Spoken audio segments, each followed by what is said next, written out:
And thank you to the public and everyone for being here today. We've got a full meeting. We'll go ahead and get it started here in a minute. So I am going to go ahead and call us to order officially. And we're going to have an invocation done by Brian Van Meter. If you'll come forward, Brian, and everyone else, if you wouldn't mind standing for the invocation and then the pledges. Thank you, sir.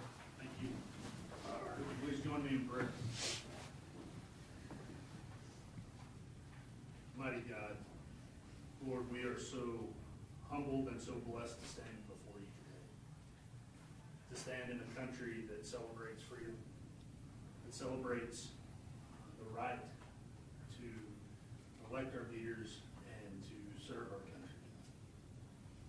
Lord, we are humbled to be here. We are humbled to serve our city and our citizens. And God, we just ask that you give us wisdom, and more importantly, give us courage and strength to make hard decisions, God. Father, we pray a special blessing on our men and women in uniform, wherever they are serving God in whatever capacity. And Lord, we ask that you be with their families while they're away. Please keep them safe. Lord, we are just so blessed. Help us to never forget those blessings. It's in your Son's mighty name I pray. Amen. Amen. Thank you, sir. You guys will join me in the pledge. I pledge allegiance to the flag of the United States of America and to the republic for which it stands, one nation, under God, indivisible, with liberty and justice for all. And the Texas flag as well. Honor the Texas flag. I pledge allegiance to thee, Texas, one state, under God, one and indivisible. Thank you, guys. Please be seated. Council, we are gonna step downstairs here. We have Children's Grief Awareness, National American Indian Heritage Month, National Adoption Day for some proclamations. Then we have recognition for our Heart Gallery of the Panhandle Plains, our two Amy's, and Dr. Bill Hallerberg. And so if you guys will join me downstairs, we'll call everyone up.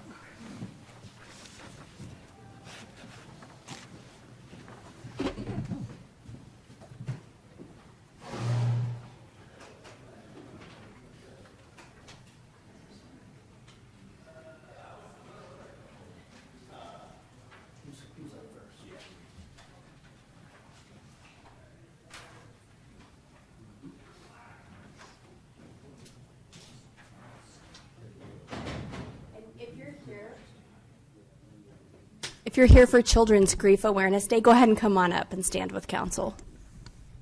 Hey, how are you? Hey,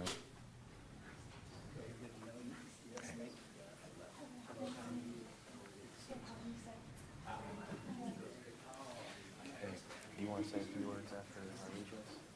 You good? Okay. Awesome. You're good. All right, we ready? Whereas children in our community and beyond often face the deep and challenging journey of grief following the loss of a loved one, a journey that can be lonely and misunderstood. And whereas Children's Grief Awareness Day, observed on the third Thursday in November, shines a light on the unique and often unspoken needs of children experiencing grief, urging us all to come together in understanding and support. And whereas this day provides an opportunity for our community to acknowledge the impact of death on our youngest members and to foster an environment where children can express their grief openly, receive compassionate support, and begin to heal. And whereas the Hope and Healing Place, the only children's bereavement center in the Texas Panhandle, works tirelessly to offer comfort, guidance, and hope to children that are experiencing grief in their families, helping them navigate the complex emotions that accompany death. Whereas recognizing Children's Grief Awareness Day is a vital step towards ensuring that no child in our community grieves alone, but rather is surrounded by caring individuals who understand the importance of support and connection. Now, therefore, we, Mayor and City Council members of the City of Amarillo, Texas, do hereby proclaim November 21st of 2024 as Children's Grief Awareness Day, in Amarillo, Texas, and encourage all citizens to take this day to listen, to learn, and to offer their support to children experiencing grief in our lives, knowing that together we can foster a community of hope and healing. There you go. You're welcome.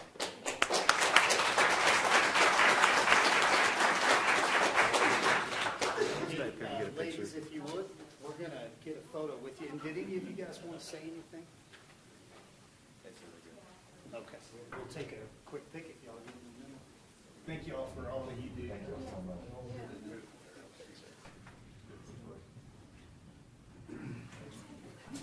Well, that was my job. Sorry.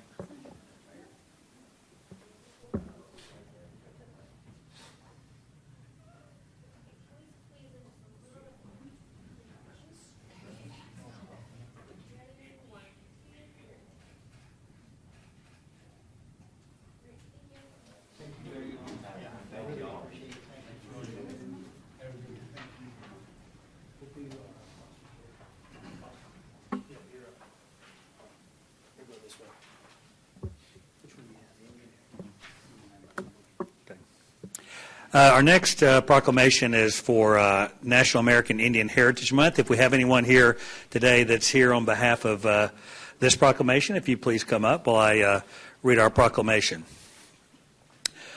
Whereas the history and culture of our great nation has been significantly influenced by American Indians and indigenous peoples, and whereas the contributions of American Indians have enhanced the freedom, prosperity, and greatness of America today, and whereas their customs and traditions are respected and celebrated as part of a rich legacy throughout the United States, and whereas Native American Awareness Week began in 1976 and recognition was expanded by Congress and approved by President George Bush in August 1990, designating the month of November as National American Indian Heritage Month, and whereas in honor of National American Indian Heritage Month, community celebrations as well as numerous cultural, artistic, educational, and historical activities have been planned, now, therefore, we, Mayor and City Council members of the City of Amarillo, Texas, do hereby declare the month of November 2024 as National American Indian Heritage Month in Amarillo and join our citizens to recognize the contributions made to our community by our American Indian community members.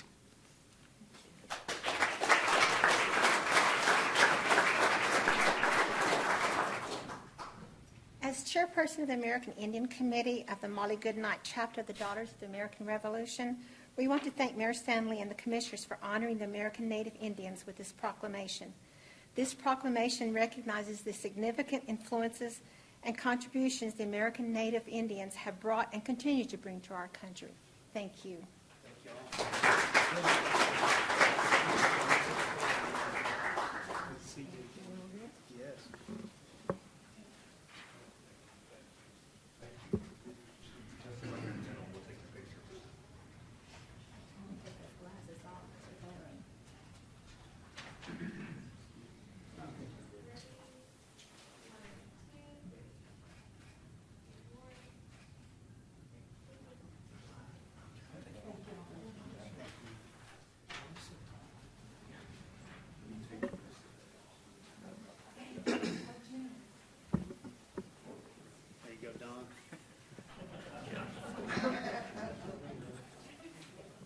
Yeah, he's funny.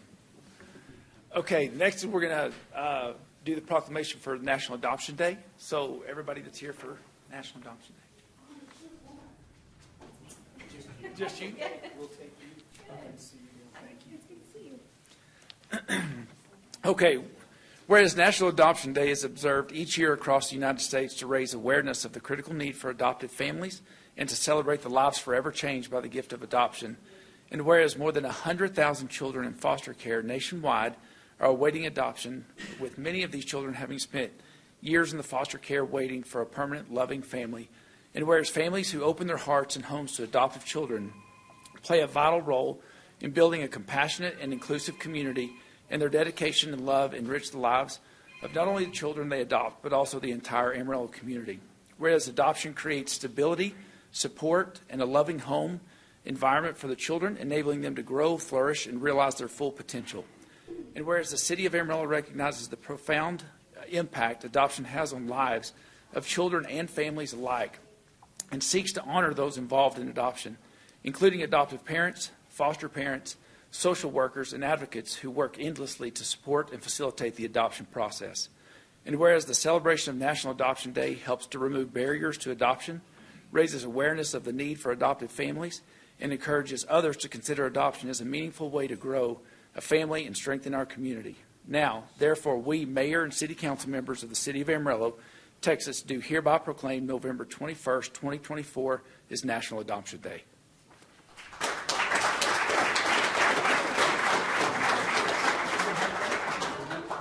Would you like to say anything? I can. I just want to say thank you for the wonderful people of Amarillo who have stepped behind to love the children in their community that are the ones that need the most love and support. Just put it out there, we still have about 344 children that are legally free for adoption still seeking their forever home.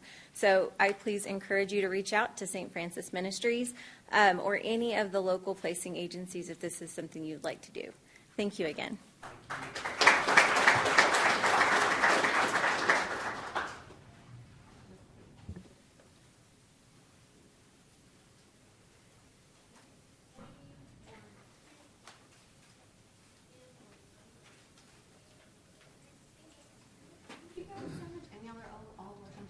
Yes, Jessica, thank you. We'll see you soon.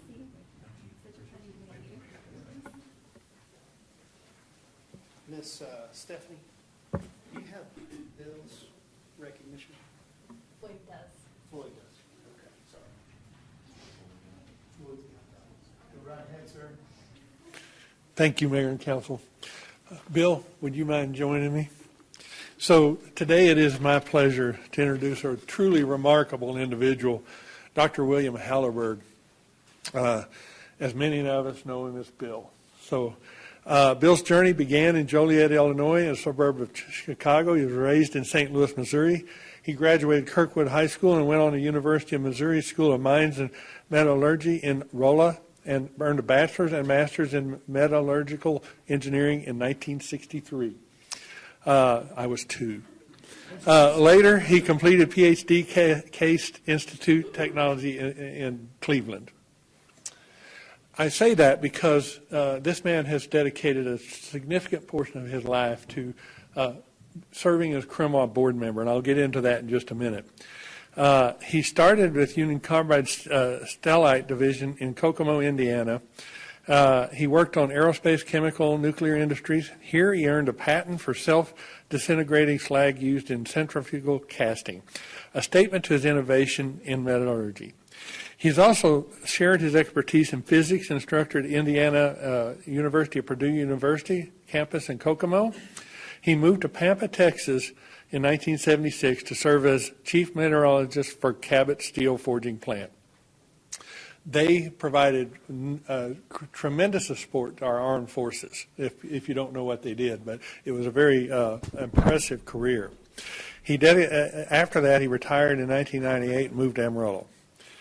But he's made significant contributions to his community, one of which is serving on the CREMA board, Canadian River Municipal Water Board, for 33 years, started in 1991. Bill is going off as of today when he's replaced. He started with Pampa, and when he moved to Amarillo, he got the opportunity to be appointed for Amarillo's representative of CREMA, and they appointed him subsequently as their member to the Panhandle Regional Planning Commission. So an outstanding long career of service. During his career at CREMA, many things occurred. Just to give you an example of what him and the board did, they transitioned to the state water plan. That was in the late 90s, okay? That was, the state water plan in the state of Texas is recognized as one of the premier long-term planning water plans in the United States. But he also was a board member and overseeing the transition of CREMA from strictly a lake surface water production to groundwater production. And that doesn't sound like a lot, but to 500,000 people who drink water every day, it's very, very important.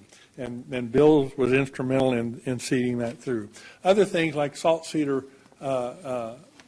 elimination programs, but many things that CREMA did over the years Bill had a hand in and was very instrumental in seeing accomplished. Bill is married to his wonderful wife, Betty, who's right here, for 60 years, and they have two sons, Dr. Eric Halleberg of London and Alex Halleberg of Hurst, Texas. Bill is an active member of the First Presbyterian Church and a supporter of the Amarillo Symphony. Please join me in recognizing Bill Halleberg, a man who's dedicated his life to advancing metallurgy, serving his community, and inspiring those around him. On behalf of Mayor, Council, staff, and the citizens of Amarillo, it is an honor to present this plaque to you for your exceptional service to Cremwa.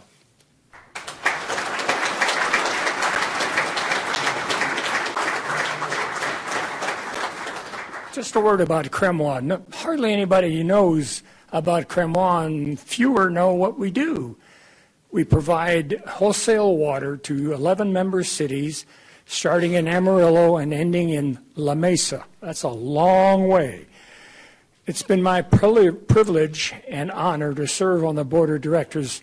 That was a great group, and I thank Mayor Trent Sizemore, if you can remember back that far, and the city commission who appointed me at that time, and the other city commissions who reappointed me during the time. I really appreciate this. Thank you.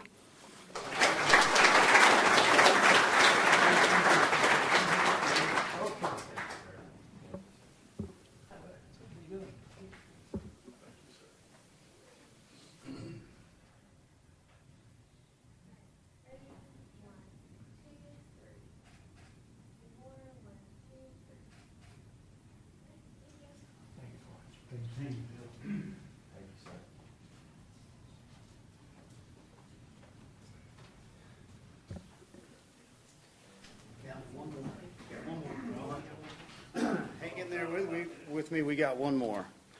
So I'm going to proclaim a certificate of recognition here today. Could I have you guys please come forward? So we have our Heart Gallery of the Plains here, and so Miss Amy, great to see you. Good to see you. Tim, good to see you, sir. Whereas each day more than 6,000 children in Texas foster care systems are waiting to be adopted and permanently placed to call home. Whereas the Heart Gallery of the Panhandle Plains launched in May of 2024, part of the Heart Galleries of Texas expansion efforts funded by the 88th Texas Legislature and the University of Texas Moritz Center for Social Impact at the Steve Hicks School of Social Work. Whereas the City of Amarillo and the Heart Gallery of the Panhandle Plains share a commitment to the well-being and future of our community's children and youth. Whereas the Heart Gallery of the Panhandle Plains is dedicated to finding loving and permanent homes for children and youth in foster care, promoting adoption and raising awareness about the needs of the waiting children and our youth. Whereas the City of Amarillo recognizes the invaluable importance of family stability and love in a child's life, and is dedicated to supporting initiatives that strengthen families and provide nurturing environments for children and youth in need. And finally, whereas through collaboration and partnership, the City of Amarillo and the Heart Gallery of the Panhandle Plains can amplify efforts to connect waiting children and youth with loving families, ensuring that every child and youth has the opportunity to thrive in a safe space and supportive home and environment. Now, therefore, we mayor and city council members of the City of Amarillo recognize and commend the contributions of our Heart Gallery of the Panhandle Plains and their mission to advocate for children and youth in foster care, promote adoption, raise awareness about the critical need for loving and permanent homes for waiting children and youth in Amarillo, Texas. Given under our hands this day, your mayor and council.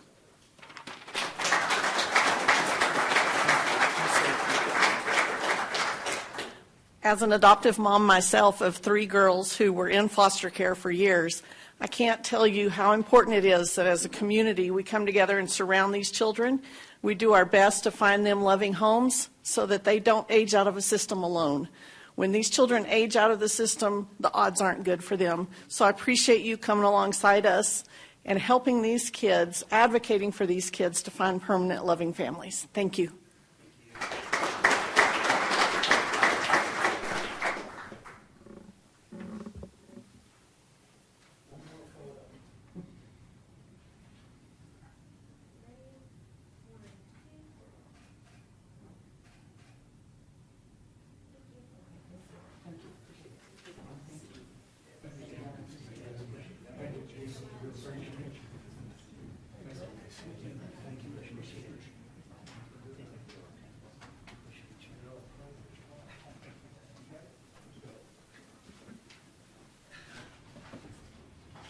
call will join you to a conference.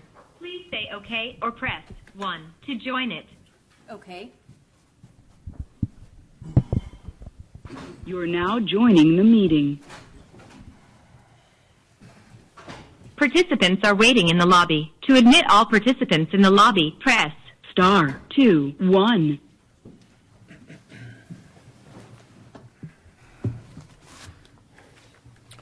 Miss City Secretary, you good down there?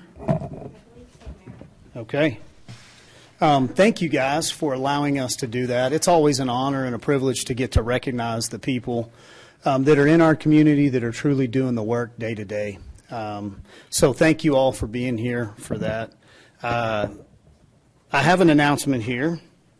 There will be a special meeting on Friday at 3 p.m. to canvass our election results in this council chamber. So this Friday, 3 p.m., if you'd like to attend, it'll just be canvassing the one. So, well, actually, I guess we would do all 5, right? Canvassing the entire election. Okay. At this time, we're going to go ahead and open up public comment. I'm going to hand it over to Ms. City Secretary and ask her to read us into that. Thank you, Mayor. Thank you for participating in today's City Council meeting. Your input and your opinions are important to us, and we're glad that you're here to share them today. At each posted meeting, we invite our fellow community members to address City Council regarding posted agenda items or items related to city policy.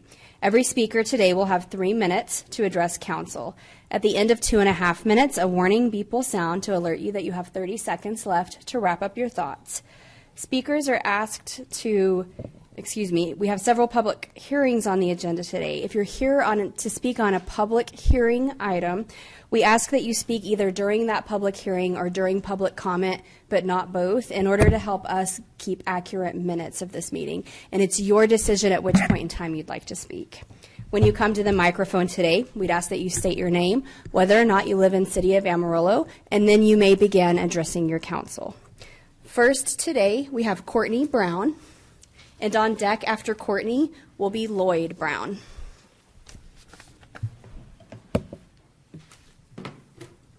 Hi, y'all. My name is Courtney Brown, and I'm a resident of Amarillo. I'm a local business owner and a member of ARFA, and we wanted to take the time to thank you, council members, for allowing the people of Amarillo to have a direct say by voting down Proposition A.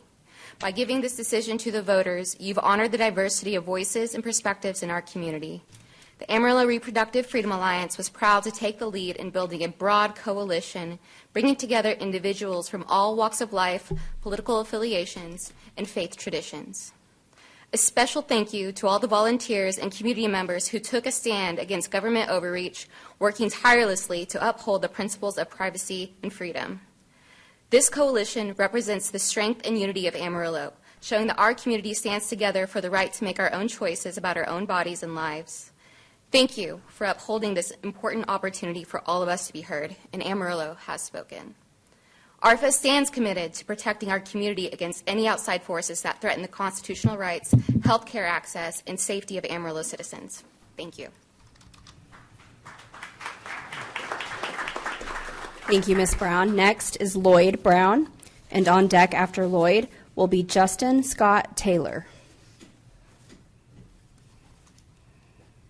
Good afternoon. I'm Lloyd Brown, and I'm a citizen of Amarillo, and I really wish I didn't have to be here today. I am here to ask that we step back and we pause on the activities around the AEDC and the changing of the Articles of Incorporation.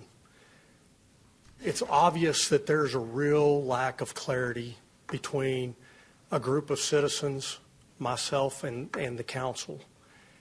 And I believe that this disunity is so harmful to our community, especially the citizens, that we're both here to serve when we work as volunteers on boards, and also you as our elected representatives.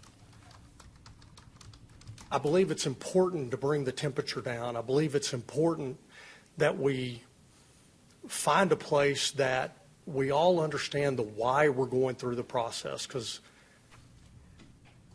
in the multiple conversations I've had with you, the council, and with other members of the ADC board and former members of the board and other citizens within our community, there's just not a lot of clarity around the ultimate need to rewrite the articles. And it's created a really contentious nature within us. Economic activity at the EDC is slowed significantly from my understanding. And we have other opportunities and businesses that are looking to come to Amarillo, but the fact that we have this lack of clarity is creating a real challenge. And so I'm here to offer to be a person that helps be part of bringing clarity. But I'm also here to state that if that's not the choice of our council, that I will also be a person that will be working very hard to discover even more clarity and create that. I don't want to have an adversarial relationship with this council, and I feel like that's a place that I'm at personally, and I feel that there's others within our community that have expressed that to me. So I'm here. I really, my desire is to create and be a part of a solution that all of our citizens understand what we're doing, and then we can march forward together and create and continue to have the economic engine called the AEDC that benefits all of us. Thank you. Thank you, sir. Thank you. Thank you, Mr. Brown. Justin Scott Taylor. And after Justin, we'll have Jeff Poindexter. Justin Scott Taylor. Okay, Jeff Poindexter. And after Jeff will be Alexandra Tyler. Hello, Mr. Mayor, council members, and everybody else.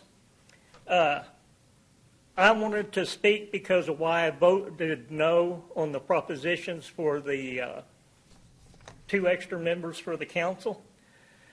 I lived in Amarillo for 72 years out of my 73.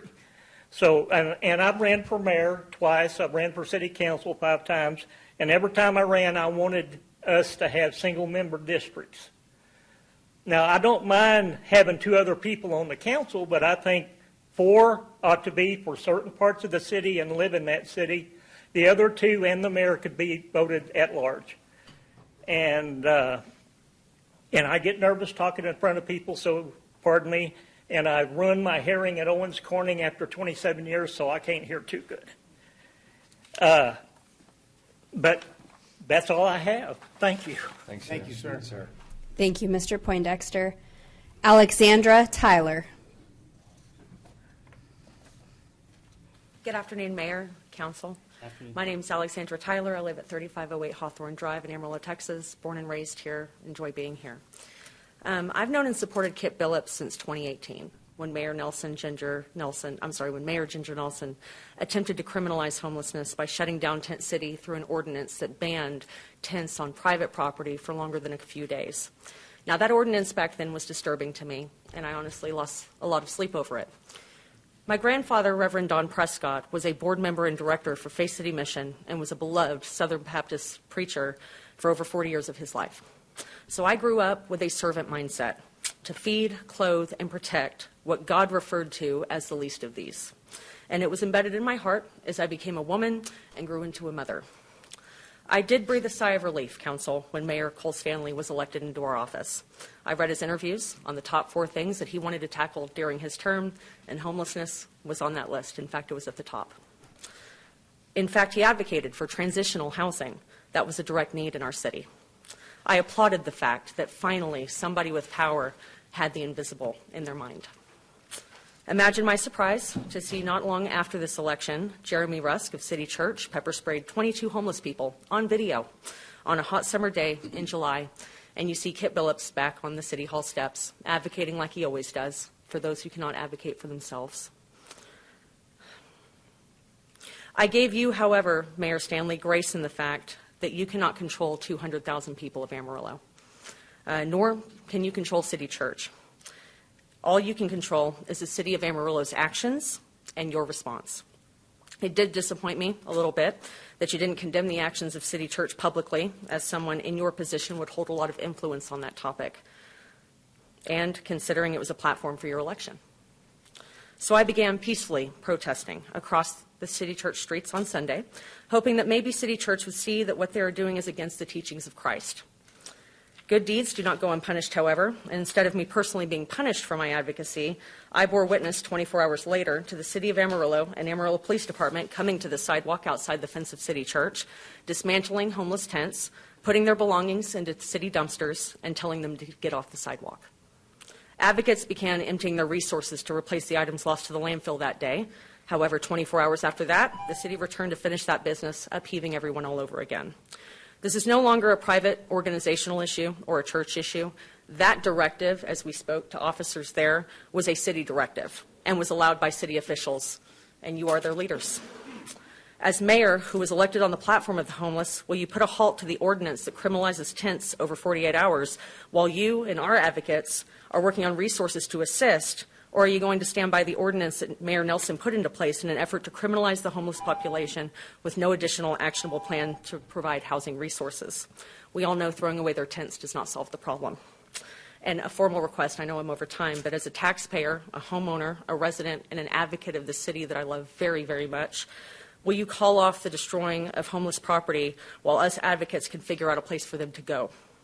Throwing their things away during a time when it becomes colder and the winter begins showing is cruelty. You're taking away their only shelter from the bitter cold in the very worst possible time of the year. I voted for you, Mayor, because I thought you were going to be an advocate for those who cannot defend themselves. But now I believe it is time to prove to us that you meant what you said. Thank you. Thank you, Mayor. Just checking one more time. Justin Scott Taylor. If not, that concludes everyone that signed up, Mayor. Well, thank you all for speaking. Do I have anyone else here today that would like to offer public comment? I saw your hand first, Mr. Fisher. We'll go with you first.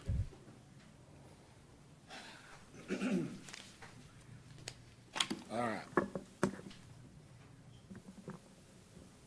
Mike Fisher. I live in the city limits of Amarillo. I'd like to first commend you guys. I want to bump up your grade to maybe a A-. You guys are doing a good job. I like that you guys disagree. Even you, Les. Like, I'm serious. I'm not just kidding you. Like, it's refreshing to see you guys disagree on things and then come to a solution usually.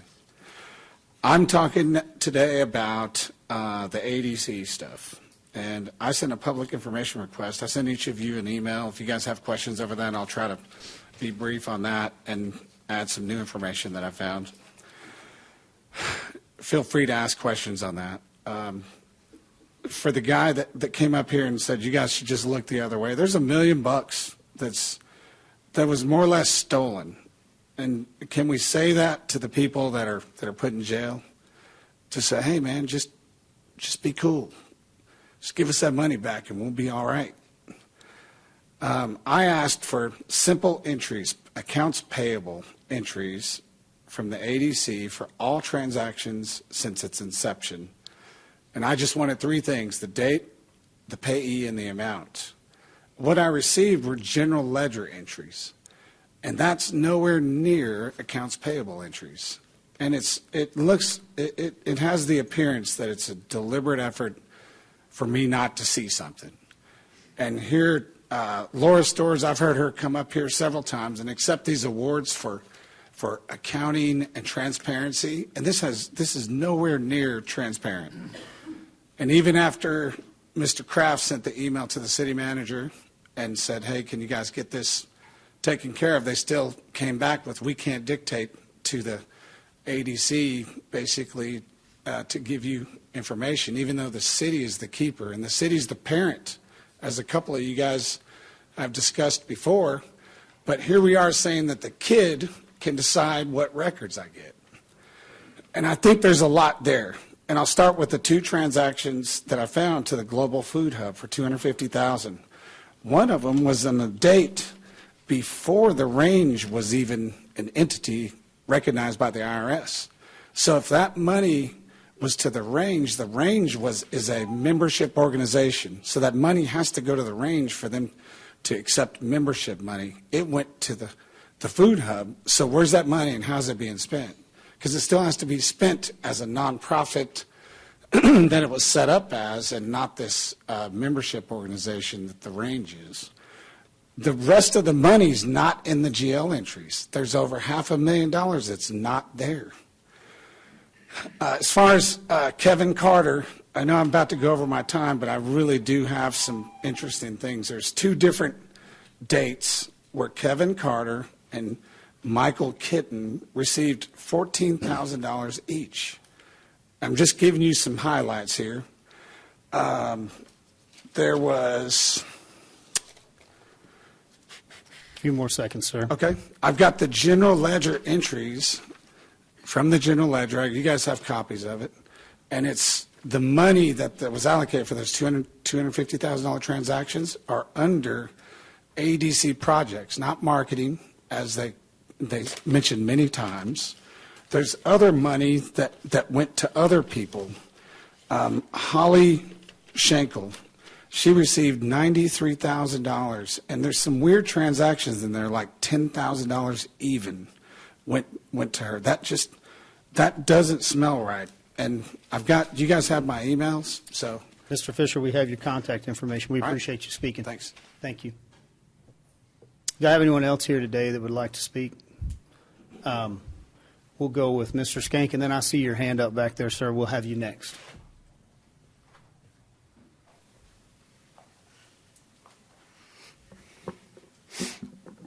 I'd like to speak on the days following the Tuesday election of a new president. As you know, I've been advocating for that for a while, and I also appreciate the election that we had locally. It seemed like a lot of people turned out and spoke their mind. You know, that's what this country's about, and doing those things like that. And it's sort of a shame as I see some things coming around on Prop A that people are being attacked over that, and I think that needs to stop. Some people need to go home, and we need to get on about helping our citizens through activities through our churches and through Hope Choice and things like that in that abortion issue. So anyway, I got to stand up here in 2016 with a Trump shirt on before, and I'm doing it again today. All right, this AEDC thing, it's just sort of getting out of hand when realistically the issue that's up is not this explosion of all this. Amarillo is still open for business. Bring your companies here. You know, what we've got to deal with is some improprieties of money transferring and getting down to it and learning how to handle that. And you guys made a tremendous offer to help them do that. And then what do we do? But I'm sure you have some applications for some replacements, because no matter what goes on, you don't rule the roost over there just by yourself. It's taxpayer money, and it needs to be scrutinized over. Thank you. Thank you, sir. Mr. Ford, if you come forward, you're next.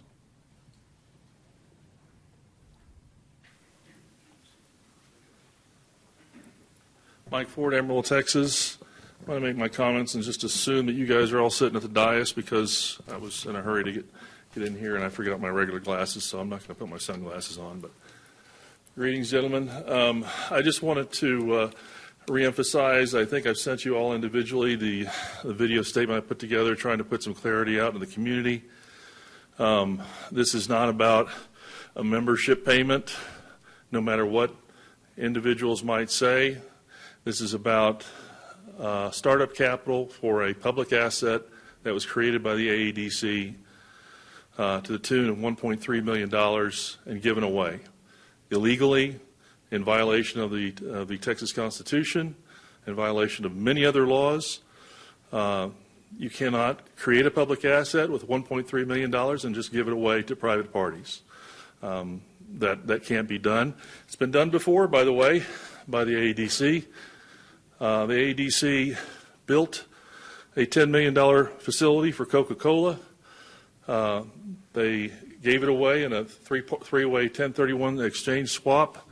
They gave the city of Amarillo illegally the land for the MPEV, and we all know where that is. We got an $80 million boat anchor out there. So I would just like to point out that it's very important not to be bullied or swayed or threatened or whatever, not respond, not listen to these folks. I really think it's very important. Even the CEO of the Texas EDC does not know all the illegality that has gone by. I can assure you that.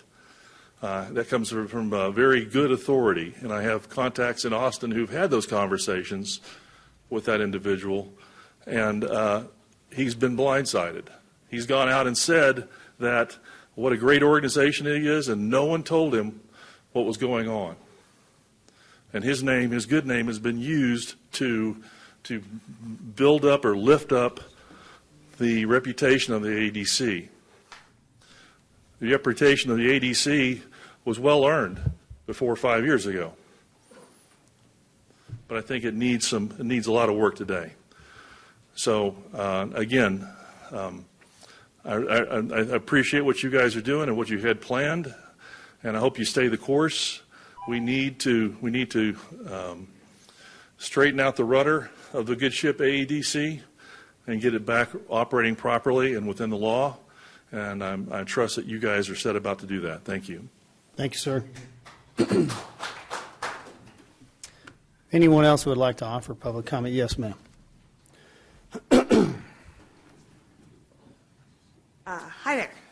My name is Lacey Epperson, and I've been an Amarillo resident for a little over a year now, but I'm from Denver, Colorado, and I am a full-time volunteer at Guy and Sanders Resource Center, and I was actually homeless prior to here in Denver and for some time here. And so I am a friend of Kip's, and I am also a strong believer in Jesus Christ. And I just have to speak on behalf of the treatment of the least of these. So a lot of the people that are, products of homelessness or being unhoused have mental health issues.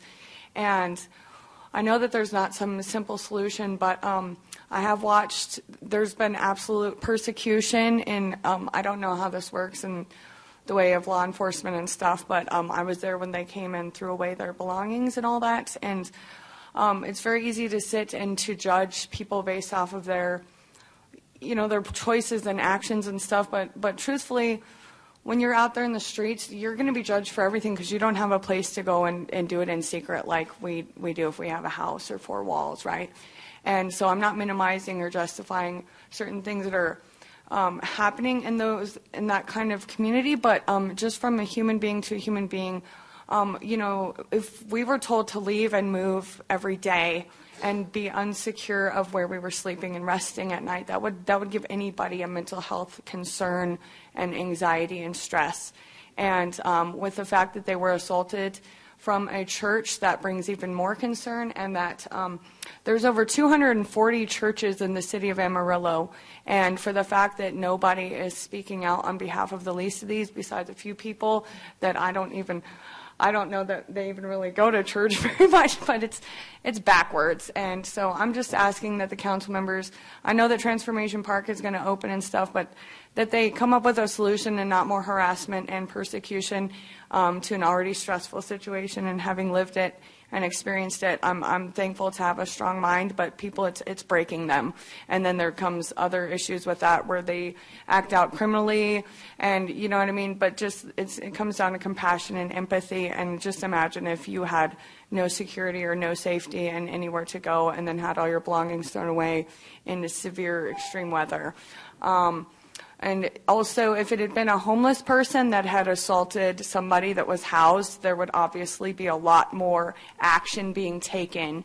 And because it is the least of these, and they don't have really a lot of people to stand up for them, I think that it's corrupt and something needs to happen for them. Thank you for your time, and yes. Thank you, ma'am. Ma'am. You have something? No. Miss Tanya C. Winston, if you don't mind coming up here, ma'am. How's everybody doing?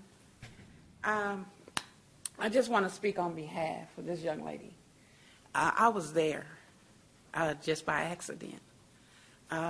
Some of you who know me, I do a lot of social media stuff on social media, and I try to keep up with what's going on in the city as far as the homeless is concerned. And I was there. I actually thought that they were just cleaning up, but I didn't know that they were actually having the homeless to move. But what I would like to say is that we got to stay on bending knees. We have to stay on bending knees, because it's so sad. In the last 20 years, we didn't used to have to deal with this in Amarillo, Texas. And it's getting worse and worse and worse by the day. People are dealing with mental illness. People are just not wanting to work. They don't have no place to go. But we have to come up with a solution. We have to come up with a solution. I understand that Transformation City is getting ready to pop up here in Amarillo, Texas, but between the in-between times until that is finished, we are going to have to stay on bending knees, because it's getting worse, and it's getting worse, and it's getting worse by the day. And I don't understand it, but it's getting bad. And we're going to have to come together as a city, as family, and love each other, because if it was your child, you wouldn't want that to happen to your child or a family member. So please don't take this lightly. I tried my best to stay seated back there and not get up, but I had actually ran into these ladies that day. And so, but I can say that Amarillo Police Department, you was there, wasn't you? And I told him they was on their duty. They was polite. They had compassion for the people. And I just want to give y'all a hand clap for that. But we have to stay on bending knees, because it's getting bad. But we do have to keep Amarillo clean. We have to keep Amarillo clean. And that's very important. Y'all have a blessed day. Thank you, Ms. Winston. Anyone else here today that wants to offer public comment? Yes, ma'am. No, I'm sorry. I'll catch you next. Sorry, I get a little emotional. My name's Bobby Fruget. I've been living here for 3 years in Potter County, and I was there the first night. If you don't mind speaking into the microphone so they can hear you. My name's Bobby Fruget. I'm a homeless advocate. I was there the first night. They threw all their belongings away, and it was raining, and it was cold, and these people in wheelchairs were on the sidewalk. They had nowhere to go, no covers, no tarps, because y'all came and threw all their stuff away. This is despicable. I'm from Louisiana. We don't treat our elderly people like this, and we need to make a change in Amarillo and stand up for these people. That's all I had to say. Thank you, ma'am. As a statement of fact, I think I speak for all the council that this is all new information for us. We have yet to ever have anything brought to us, an email, charges, anything like that represents this. So we are still waiting for these individuals to go through the process as a statement. Mr. Dawson, you're next.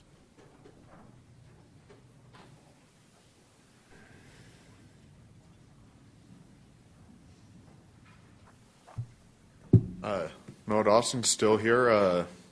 Not a lot of people might not believe it, but I actually don't really enjoy speaking. But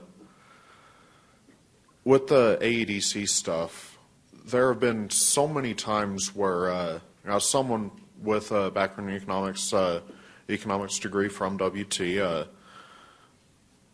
have been so many points in the discussion where people just seem to completely misunderstand just very basic economic principles, in some cases slightly more complicated ones, but I have mainly two that I want to talk briefly about. The first one, I know that y'all had a meeting with a consultant workshop recently, and there were a few problems that I had with some of that discussion, but one that really stood out to me is y'all were given some advice that if economic development prospect, if there is an amount that y'all get out of it that is more than what y'all put in, then that's a good deal.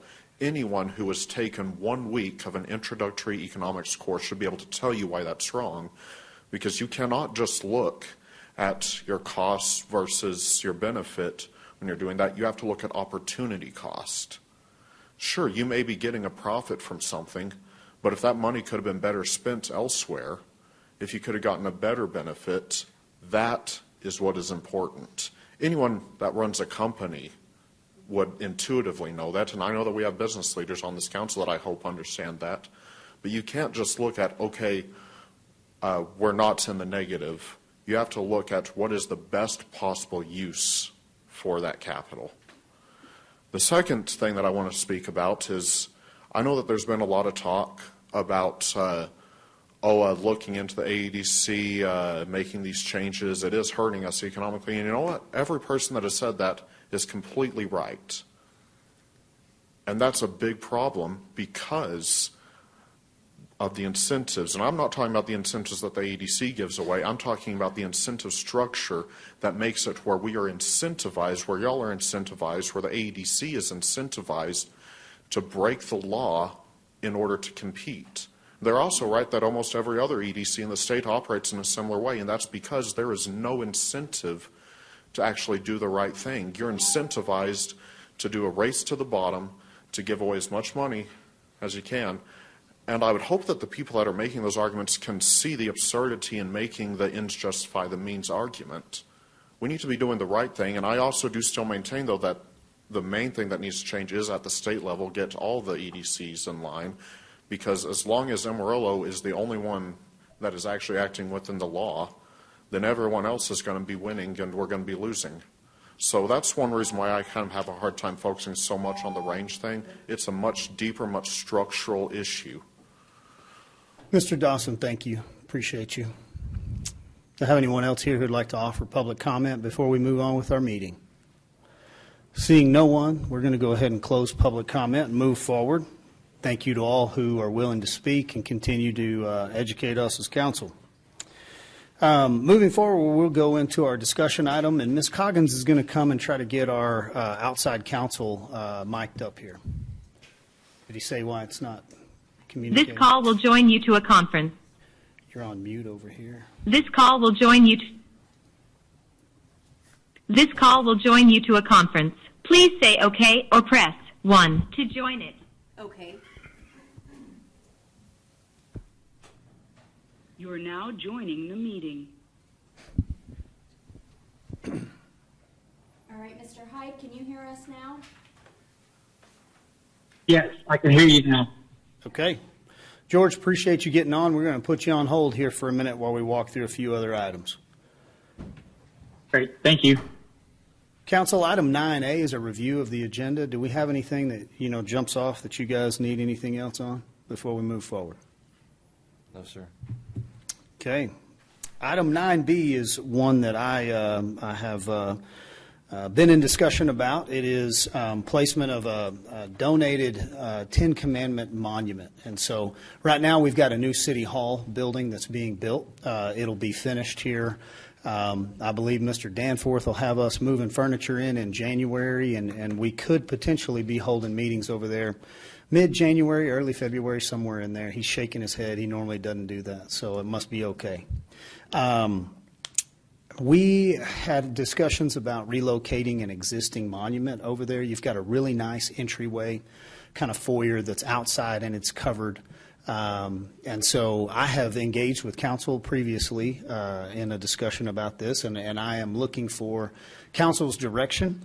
This would be our opportunity to give direction to staff or myself or myself and another council member to go out and procure this item. It is something that will be donated by the council, so it would be a gift from our council members. So you're still being asked to pay for this. So there is no sales tax dollars, there's no property tax dollars, there's no cost to the city. This is a historical document. This is not just a religious artifact. It goes to our core values. It goes to our the behavior of how we treat one another and how we want to live in a community, and that we need to have these standards and values. Honor your father and your mother is something that I believe we all believe in and see the value of as we are talking about homelessness, as we're talking about mental illness. If we really want the solution, you have no further to go than to look at the family. Where those solutions are is in loving mothers and fathers and healthy families. And so where we are struggling as a civil community and civically trying to come together is we're trying to fill those places. And so a historic document like the Ten Commandments that puts in stone our compass, our moral compass, as we are moral agents working with each other from diverse faiths and sometimes from no faith at all. A strictly secular attitude is okay in here, and there's plenty of city business, but a lack of value and a lack of morality is never okay. And so, council, I throw that out there for discussion. We could get in front of you guys sometime in December a mock-up drawing of this so you know the size, confirm the cost, work on delivery schedule, and then be putting that out there sometime after we make the move. So I would ask, Mr. Kraft, you're down here as place one, so your thoughts or comments on this item, do we want to move forward?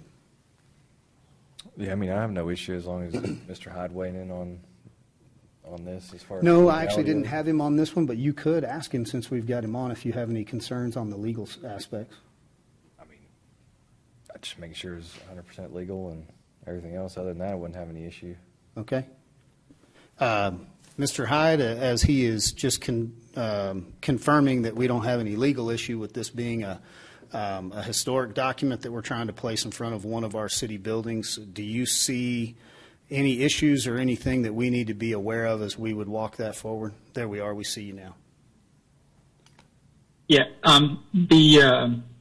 Many years ago, the state capitol was challenged for its Ten Commandment monument at that place, and in the basis of which the court considered that, the United States Supreme Court, they did find that the statute may remain on that property. So if we are mirroring the circumstances that the Texas Capitol experienced, which I understand is your intent, then it would be consistent with the U.S. Supreme Court precedent on the issue in Texas. Thank you for that comment. Do we need to do any due diligence and put anything on this that references maybe our state capitol or like the historic significance of having this at the state capitol as we are part of that Texas family? Yeah, I think it's important for you to address the application of the Ten Commandments. And, I understand from looking back into Amarillo's history that a number of Amarillo original congregations were back in the 1800s. And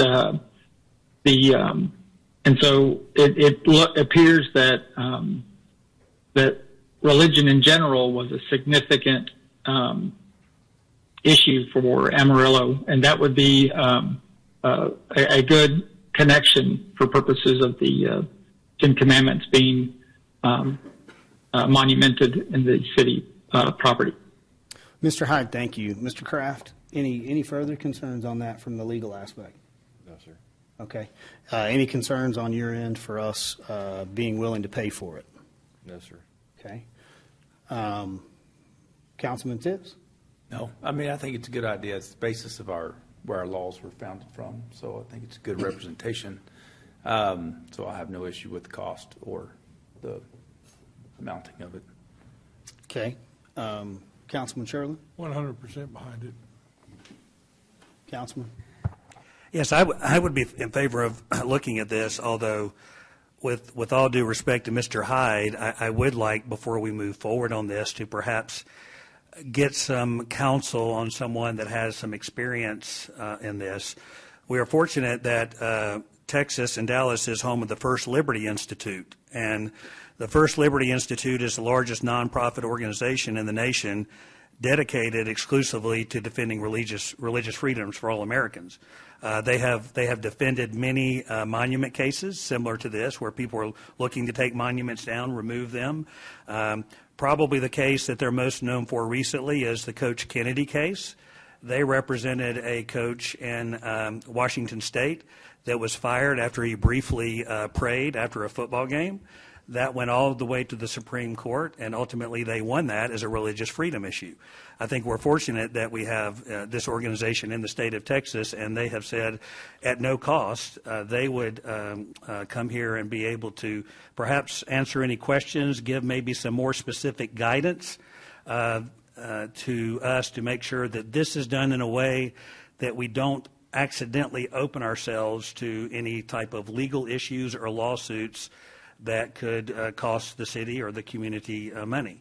And I think probably in very short order, if we invited them to come here for a conversation, I think they could really give us a good roadmap to make sure that as a council and a community, this is handled in the correct way so that we can get the monument up in a fashion that they'll stay up permanently. Well, I appreciate that advisement, sir, and the way that you're approaching it is very healthy.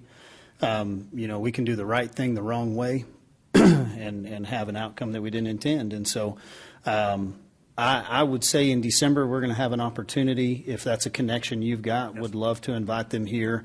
At the consent of council here, what I'm saying is we would move forward to go out and get the cost and get the mock-ups and be able to give you what you can see visually and get the logistics of the time, how many months this would take to get it procured, and at the same time be able to reach out on the other side, which would be more like the liberty issue versus the historic issue. And so we cover all of our bases, making sure that it's a historic document that's presented in the right way, and that we are exercising our liberty underneath the freedom. Hiram Sasser is the main legal counsel there and has argued in front of the Supreme Court and won many of these cases. And so maybe I could work with staff to reach out to Mr. Sasser and to see if he could be here to either in person or virtually to kind of run this through and kind of run us through the traps. He's kind of gone over it briefly with me, but I think I'd rather him kind of talk about the best prototype, the best way to do this. Mrs. Coggins, are we December 10th? So we'll have one meeting in December. It'll be December 10th. Council, with no opposition, we're going to move forward with pulling that documentation together, working the logistics, and also ask Councilman Simpson to reach out to his contact. All good, gentlemen? Good. Mr. Mayor? Yes, sir. Mr. Hyde? I just wanted to, for the record, I strongly recommend and support Councilmember Simpson's request. It is something that does have some technicalities to it. While I'm admitted to the United States Supreme Court, I've not yet had the pleasure to argue. I've only gotten to the Fifth Circuit in First Amendment matters. But I think that they are an outstanding program for First Amendment liberties, and their role could only help support it and defend the city in the event that there is a challenge. Well, Mr. Hyde, I appreciate that, and it's good teamwork. So thank you, gentlemen, for giving us some direction. Mr. Path, you have everything you need, sir. I believe I do. It would be my recommendation that we consider a closed meeting. There are some legalities that's discussed in this matter. That would be my recommendation we consider that, but we will proceed as you've directed. Okay, so why don't we visit about that and make sure that if we are going to put ourselves in a closed meeting, that we're doing it under legal advisement from our counsel. Moving on to item 9C. This is a good one and close to us in the honoring of Mr. Ward. And so this has been something that we had spoken about a while back, and it's taken some time to get to this point. And so we have here renaming of a public facility or park in honor of the late John Ward, one of our best city managers that was here. So, Mr. City Manager, do you have anyone here that's speaking on this, or do we just have a couple of potential outcomes? I can talk about that. So I know this is an item that was brought to the city, brought to my office by a couple of council members. As you are aware, Mr. Ward did pass earlier this year. We're sorry to hear that and to see that happen. But he had a long, distinguished career with the city, and so there has been some interest about renaming a facility in his honor. And so we did look at the city codes. That we do have some code. The code does speak to how to rename a street and how to rename a facility, whether a park or a building and so forth. So if the city council would like to pursue that, the code does say that you would then direct the staff would then designate the appropriate board. If it's like a street, you go to P&Z. If it's like a park, you go to the Park Advisory Board, and then they would study it and make a recommendation back to you. Now with this, our code does require that there be a 2-year period before renaming a facility, but the council does have the authority to waive that as well. So if you would like to proceed with naming a property after Mr. Ward in honor of him, we just probably seek some guidance from you, whether it be a street or a facility like a park or so forth. We're kind of thinking a park. We've already identified a couple ideas. If that's the case, we will get to work with the Park Advisory Board and have them study it and bring it back to you. Very well. I know that I thought maybe there were a few options in the parks that were unnamed, and not that they don't have a name, they were just general names. They weren't in honor of anything other than a location. So I think that would be a good direction to go. Council, we could look at park, building, or a street. Does council have anything that they think would be more fitting or less fitting for a former city manager? I've got one question, and maybe Floyd, the senior staff member, could answer this. But so the John Stiff Park, that was named for a city manager. What other parks, streets, facilities do we have named for former city managers? Well, Rick Klein Park is named after city personnel. I'm not directly aware of others, but at the magnitude that you're talking about, in comparison, in my opinion, this is my opinion, that the tenure matches what was at that park level naming. Okay. All right. And I think John Stiff and John Ward John Ward may have served maybe a year longer than John Stiff, or they were right about the same time period, I think. Stephanie, do you have that? Would you be able to look at the charter? I don't off memory. I think they were both in the 20 or so year range. And that's in the charter. That's listed in the charter. But yes. I'm not recognizing any of the other city manager names as park names, Yeah. Mr. Simpson. But Rick Klein was a mayor, wasn't he? Yeah. Yes. Yeah. So he was an elected official. So John Ward was the only city manager. Rick Klein was elected. I'm told that Ross Rogers is also another one as well. That was a former mayor. Yes. Well, former mayor. Thompson Park actually goes back into the 1920s to I believe it's a mayor, Thompson. Mm-hmm. I don't know if we've talked about parks. I've heard someone talk about Comanche Golf Course as a possibility. So I just think whatever it is would be commensurate with the level of appreciation we've shown over their city managers and with significant terms and tenures, and also making sure that we do consult with Donna, his wife, who was also a longtime city employee. She may have some thoughts or something on that issue as well, that we'd want to make sure that she may have some ideas that we haven't thought of or know something that we don't, or certainly would want to get her blessing on whatever we may decide to move forward with. Councilmember Simpson, I was reminded the Sims building was after Councilmember Sims. Okay. Got it. Thank you. Council, do we have any concerns with maybe going the park direction first? I don't have any concerns, though.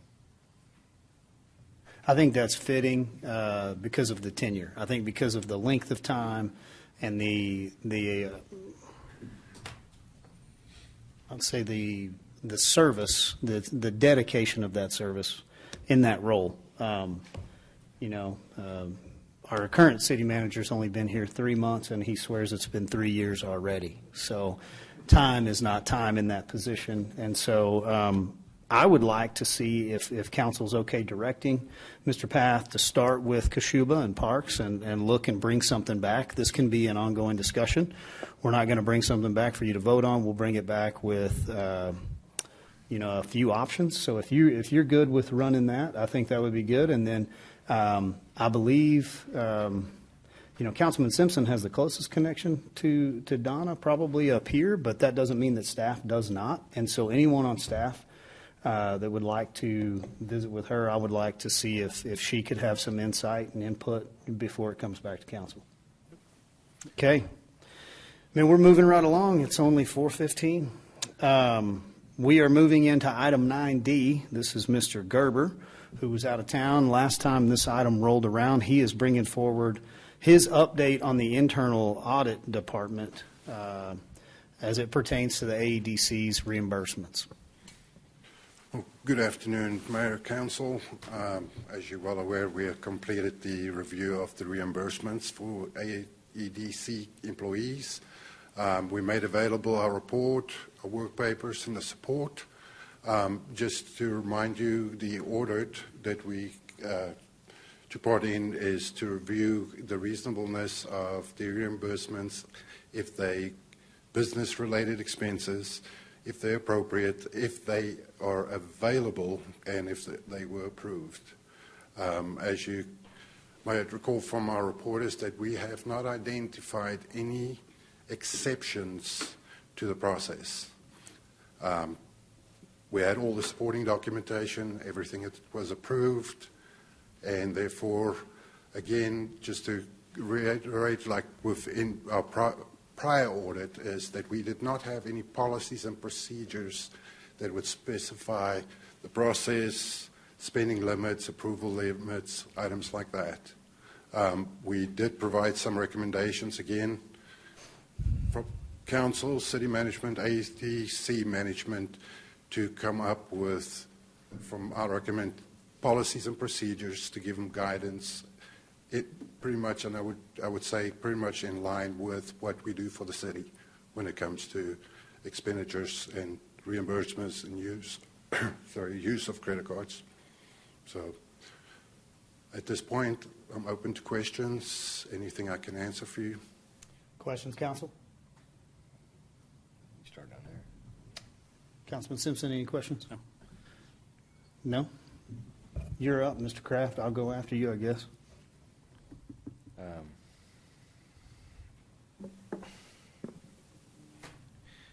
I don't have many questions. I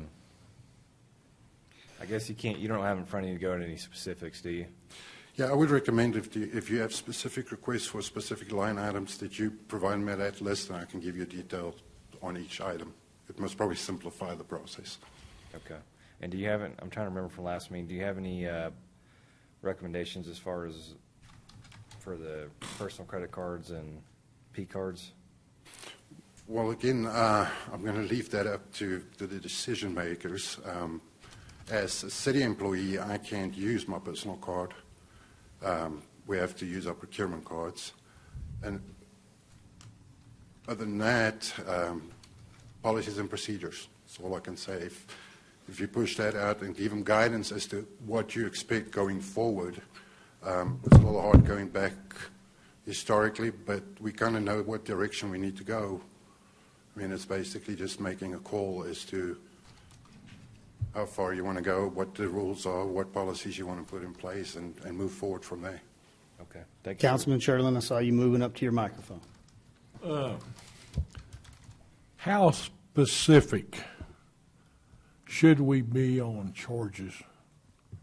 I mean, I'm trying to draw a conclusion on what is actually a business expense, what could possibly be a personal expense, there appears to be an intermingling of both of those in transactions. When you say personal expenses, Yes, I can you would give me say an idea? personal expenses mixed in with business expense on charges.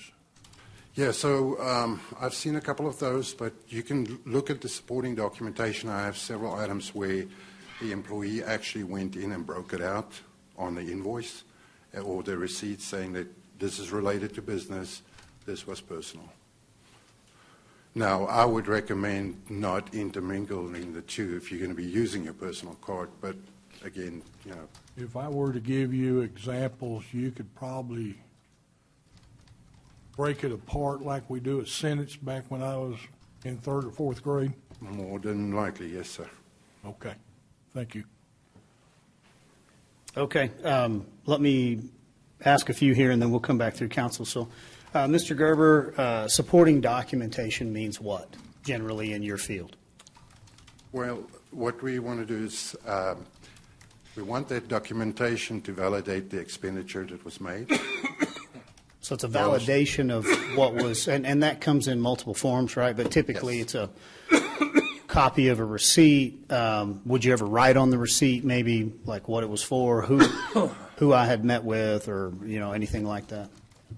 For city employees policy, yes. So say I take out a number of folks to a meal for business meeting and stuff like that. From the city side, yes, we would document what it was related to and who the people were. Is there a difference on the AEDC side? Because I know when we started this conversation, we kind of started off comparing ourselves to the city and saying, well, these are the city protocols that we follow as well. So are you saying now we're going to go the other direction? Maybe they don't have the same protocols on their reimbursements that we do? Not documented, no. Not documented. Okay. Yes, so alcohol would be a good example, right? Common in the state of Texas for EDCs to yes, sir. Reimburse themselves for the purchase of alcohol, whereas like a city expenditure, we would never have an alcohol beverage on that reimbursement expense. Correct. Is that a good example? Yes, sir. Okay. And then is there a protocol that is in place for in-town expenditures versus out-of-town expenditures? Like, do they have a per diem? So once again, I'd like to compare the difference between a typical EDC and a typical municipality. They do not have a per diem, so they utilize their purchase card or personal cards to pay for meals. City employees have a per diem. Do you We travel, we get a per diem prior to going. What does the city's policy say about the per diem covering? What does that cover if I get that check because I traveled? What am I paying for out of my pocket in lieu of that per diem? Well, you can pretty much do anything with that money. The per diem covers your travel, and it gives X number of dollars per day per meal. Now, if you eat, you eat. If you don't eat, okay, but you can use that money. Okay. And then you would also expect in the way of like typical sales and a business like the EDC to entertain, right? Taking clients and guests to multiple, maybe dinner, function, anything like that. So is it uncommon to see baseball tickets and things like that that are purchased, that they're giving to clients for the sod poodles? Reviewing the 3 years, you can see there's a trend. So my understanding is, yes, they utilize that for business. Okay.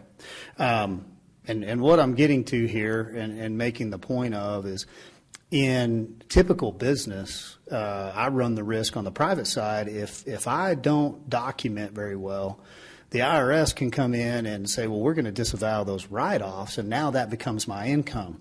They have the same issue as employees, correct? I would say yes. So if these reimbursement expenditures, which have been in the hundreds of thousands, aren't documented correctly, then the IRS could easily say, well, we're going to disavow those. Those now become income. They have penalties and taxes due on those. On a private business, yes. No, on their employment. So they would be audited individually, so you have the same risk as an employee if you were audited, that those would now be treated as a payable income that you would owe taxes on, and then the corporation would match that, correct? Just like any employee match? Could be, yes. And we don't have any policies that speak to it, so we're not No. looking out for our employees, nor are we looking out for our organization with current policies and procedures? Correct. Okay. So are we running? Are we running the EDC as well as we can, in your opinion, with the policies and procedures that are not there, that you've told us there's no findings because there's no policies? Correct. Am I saying that correctly? Yes, so from audit perspective, we didn't find any exceptions based on what we could audit. Our recommendation is yes, bring policies and procedures so that we can catch them up and prevent similar incidents happening as what we identified. So if we have some loose business practices that could be improved upon, these may be a benefit from having more strict articles of incorporation that then lead us through the foundation that we're going to have to put in additional guardrails as well as additional procedures, so that we now have forms and documentation that we understand. So the looseness of using a personal card versus a purchase card can easily get an employee in trouble if they didn't realize that they weren't following protocol.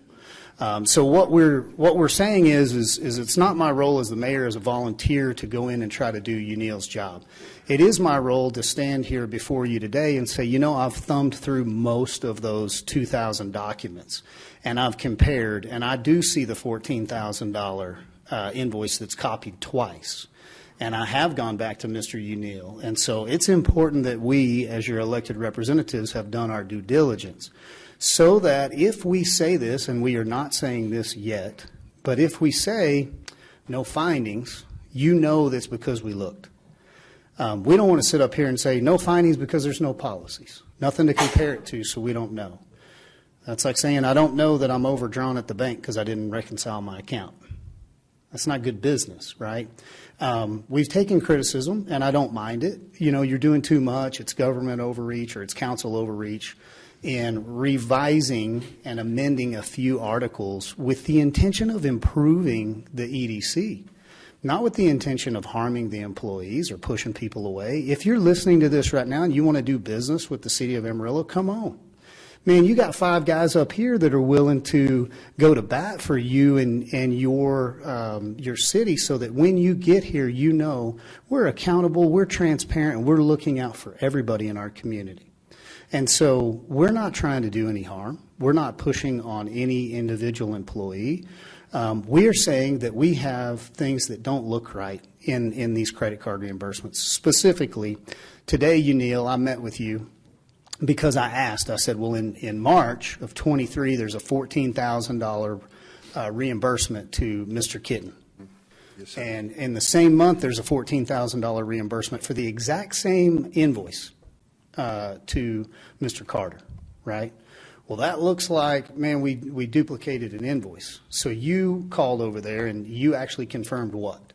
Yes, so I confirmed that the total golden $28,000 annually. I had received invoices for 23-24 showing those annual dues, and then they showed the payments they received from the 2 members of AEDC. So I'm comfortable that that $28,000 is real. Okay. So on that. So you go ahead, sir. Just on that specific transaction, that's one I had a question about. What about the one in December of that year, the identical? I think that's just timing. So their year end, our year end. So if you look at the invoicing that's on there in the payment, it shows 22 and 23. That came from I guess I didn't have that invoice in. No, I just got that. I requested it from TEDC. So today, what happened, Mr. Kraft, today, I had noticed yesterday, Mr. Path, hey, I've seen these 2 invoices. We want to verify that we didn't double copy something or overpay it, or maybe we did overpay it and there's been a payment coming back and we just don't have that documentation. So you reached out to the TEDC, confirmed it's a $28,000 payment, everything's on the up and up. Yes, sir. But it sure looked wrong, didn't it? Yeah, it's the impression it gives. Yeah.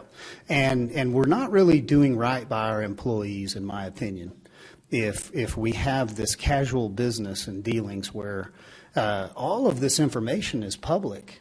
And gentlemen like Mr. Fisher are digging through all of this stuff, and they don't stop here at the council chambers. Usually they go to the court of public opinion, and it looks like it looks.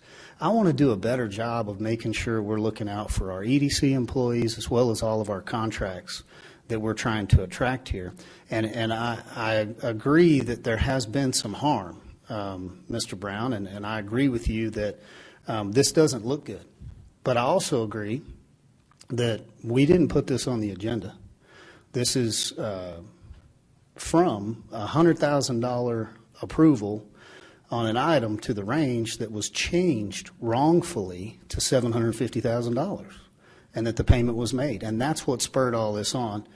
And Mr. Gerber, thank you for continuing to walk through this with us. I don't know if you're standing before us today saying you're done, or if you're standing here today saying, tell me what else you need me to verify, because I didn't get through 24. I only got through 22 and 23.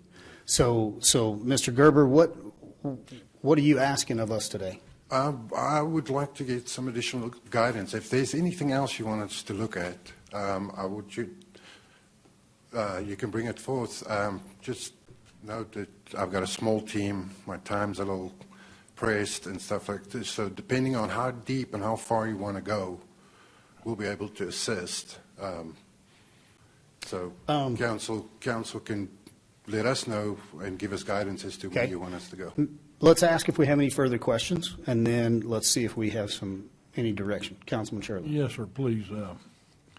Question I have, why would one individual use their credit card, their personal credit card, for 12 months and then 1 month use the P card without any trouble? Does that send any kind of signal to you? I haven't audited that, but we'll have to discuss that with the employee and address this. Okay, what happened? That wasn't in the scope of what I was looking at. Okay, another thing, there's a lot of invoices or whatever will call them for reimbursements they send over. Yes, sir. That, from what I can see, doesn't have documentation with them. When you say it doesn't have documentation, can you give me an example? I could, but we're not. I've got stuff, but I'm not ready to show it yet. Okay. Okay. Well, I could sit with you privately. Yes, sir. I think that's the best approach. Show you some things that raise some red flags to me, anyway. Okay. And but I was just wondering, there are payments given that we don't have signed documents by the chairman of the AEDC. We don't have anything. We have stuff that comes over, signed, need reimbursement, and we send them a check. Is that correct? That all should be approved. There should be approvals to that. But if there wasn't an approval, what would happen? Well, we would have to bring that to their attention, say, hey, this wasn't approved. Does the city pursue that? On a regular basis? Yes. I cannot answer that. Okay. I don't think we do, Okay, because so we basically we don't actually verify the expenditures. Yeah, we are relying on the management team at AEDC to review the sporting documents and approve when it comes to us. Okay. I understand where you're coming from, and I understand why y'all do it and how come you do it. I just feel like, from a business standpoint, everything should be documented. Everything. Every invoice should have who you took to dinner, how many people. I mean, you just don't give me an invoice for $700 and 2 meals are delivered. I want to know who's there. I mean, I had to do that when I was in business. I had to write down who I took to dinner. And there was a time or two, the IRS, I had to come back and pay for my own income for that. Another question I have is, for instance, when an employee, well, it's not our employee, but AEDC employee, do they show income off the cars they drive? Do we give them like a 1099 or anything? Because that would be an income for them driving from their house to work. I do not know. I have not ordered it. I can look into that and come back with an answer. I would appreciate that, because to me, You probably need to be more specific on what you're driving at. Sorry, you may need to be more specific. I don't think it's real clear in driving. What I'm trying to get to is, for instance, I drove back and forth to my office every day.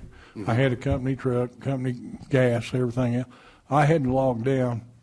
Here's how much it was from my house to work every day and home. Yes. And I had to report that as income. Okay. Because that is actually because of personal use. I just wonder if we do that with the employees of the AEDC, whether they have that as a personal income. I will have to go and I'd have to go and look at each one of them and see if they have car allowance or if they're claiming mileage using a vehicle or if they're using a city vehicle. Because I would think there's got to be some personal miles on that stuff. Yeah, on Councilor some Sherlin, of those, Councilor Sherlin, I think if we can get with you afterwards, Mr. Gerber, we can kind of iron that out with you and get specifics from you about what you'd like for us to look at. If that'd be okay. Can we get with you afterwards and kind of go through specifics on that? Would that be all right? Yeah. Yeah. Council, you have any further questions for Mr. Gerber before we try to direct? So with the city, is there a document or documentation that goes through what information is expected on receipts that are charged? yes, so we have a procurement card policy that covers it, that tells you what you cannot do, what's required, how do you process the transactions, and so forth. Okay. And so really what we're looking at is we need to replicate that in some fashion, because there's nothing that gives that type of detail in the AEDC policy manual. Correct. Okay. And that would be your decision as how strict you want to go. But it could be a benchmark for you to work from. Mm-hmm. Okay. Thank you. Councilman Simpson, you have any other concerns on this one? No. Okay. Any other questions for Mr. Gerber before we direct? No, sir. Okay. Let me just clarify something. In the report that you did in the audit, so everything that you have in red was just, I mean, there was something unusual about it, and then you made it just how it was resolved in the right-hand column. Is that correct? Yes, I believe so. Okay. Anything further, sir? No, that's it. Okay. Mr. Gerber, I think in trying to be productive, we really, and I'll say it out loud, like I don't care what it looks like. I don't care about the optics. I care about the people. I care about the community. I understand that we want to move forward, and I have a desire to move forward. And we have a board that we need to rebuild now. We are trying to walk through the verification process so that we can close the book and move forward. I don't believe that we're there yet, sir, with you. I think that if I could have a couple more weeks to continue through the 24s, myself personally, then I would like to be able to stand here before my public and say, look, I verified it, and I asked these questions. And if you ask me, Mr. Fisher, I want to be able to give you a legitimate answer of, well, that was this, and it sure looked bad, but I called down there, and it was a $28,000 invoice, should have been included. And that is the level of scrutiny that we're under to that degree. I think if we give ourselves a little bit more time, then we could allow Mr. Hyde to complete whatever he's overseeing as well. So these documents have been sent to Mr. Hyde, and he's double-checking us. And so it's been very helpful in some of his reach to the state level and, what current law is and is not. And so that is being done. I think we need a little bit more time with it. And then, Mr. Gerber, what I would like to direct is you to visit with us through Mr. Path. That way we keep him included. If we have any other items that pop up, then we will go back to Mr. Path, verify those. And then I would like to say to the community, hopefully one final time we would be able to present and close. And when we're hoping no findings. I want to be able to agree with you that there's no findings. What we're trying not to do is to say there's no policies, and that we don't know if we have findings or not. The manual review of this would get us to that point. And then, once again, to drive home the point, I believe the amendment of these articles and these new guardrails will greatly help the new EDC board to function, as well as protect our employees as they know what their level of expectations are for them as they work and promote Amarillo across the nation. Anything further, gentlemen? Mr. Gerber, thank you for being here, sir. Welcome, sir. Appreciate Thank you. All right. Council, you have anything that you'd like to put on for a future agenda item? Mayor, I would like to, I know we talked about the monument signs. Yes. Previous, and I know we've had a lot going on, especially with EDC and that kind of thing. I'd like to see that maybe come back in December if possible, so we can discuss it and maybe take action.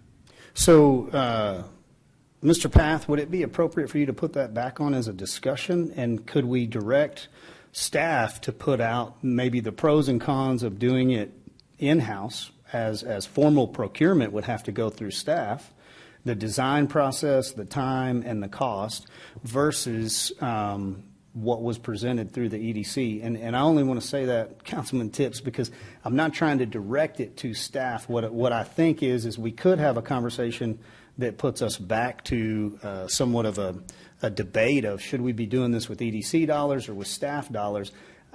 I think it would be better to hear from staff and have another discussion of the pros and cons of each. Do you have direction on that, Councilman Tibbs?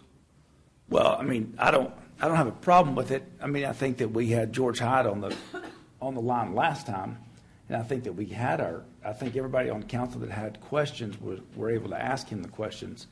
I think, unless we're going to do it for the public, to say, is just to show that everything was looked at would be the reason to do that. But I think everybody up here got their questions answered with George Hyde. The legal side, the procurement, going both ways, and is it possible? All those kinds of things. I think it's already been done. I just don't want to waste staff's time unless, city manager says that, he feels like it would be good. I just don't want to waste time unless that there's those of us up here that have questions and would like it. I'm not trying to push it. I just don't want to waste any time. What I might recommend, unless other council members have thoughts on this, I might get with both Mayor Stanley and Councilor Tips on offline, and we can talk about next steps and how to present this, whether it's staff or so forth, and if we can do that offline. I'll be happy to put it on in a form, whatever is the most beneficial form. Once we have the discussion, be happy to put it on for the December meeting. Okay. So, gateway monuments coming into Amarillo. Anything further from council? Okay, we're going to move on to consent. I'd like to do the consent agenda, and then we'll take a recess. We'll come back in here and jump into our non-consent. Does anything need to come off on the consent agenda, Councilman? No, sir. No, sir. Nothing? Okay. Would request a motion on the consent agenda then, please. Move to adopt the consent agenda as presented. Second. I have a motion and a second. All in favor, please say aye. Aye. Any opposed? Motion passes. We're going to take a 15-minute recess. We'll come back and jump into our non-consent for today. Thank you.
Okay, we're going to go ahead and call ourselves back to order. We are taking up our non-consent, and we're going to get back to business. Mr. Kendrick, you're up with our first public hearing. If you'll head this way, sir.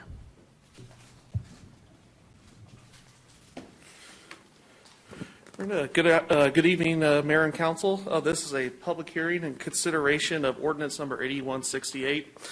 It's a public hearing to consider annexing into the city of Amarillo a 253.61 acre tract of unplatted land and Section 12, Block 9, BS&F survey, Potter County, Texas.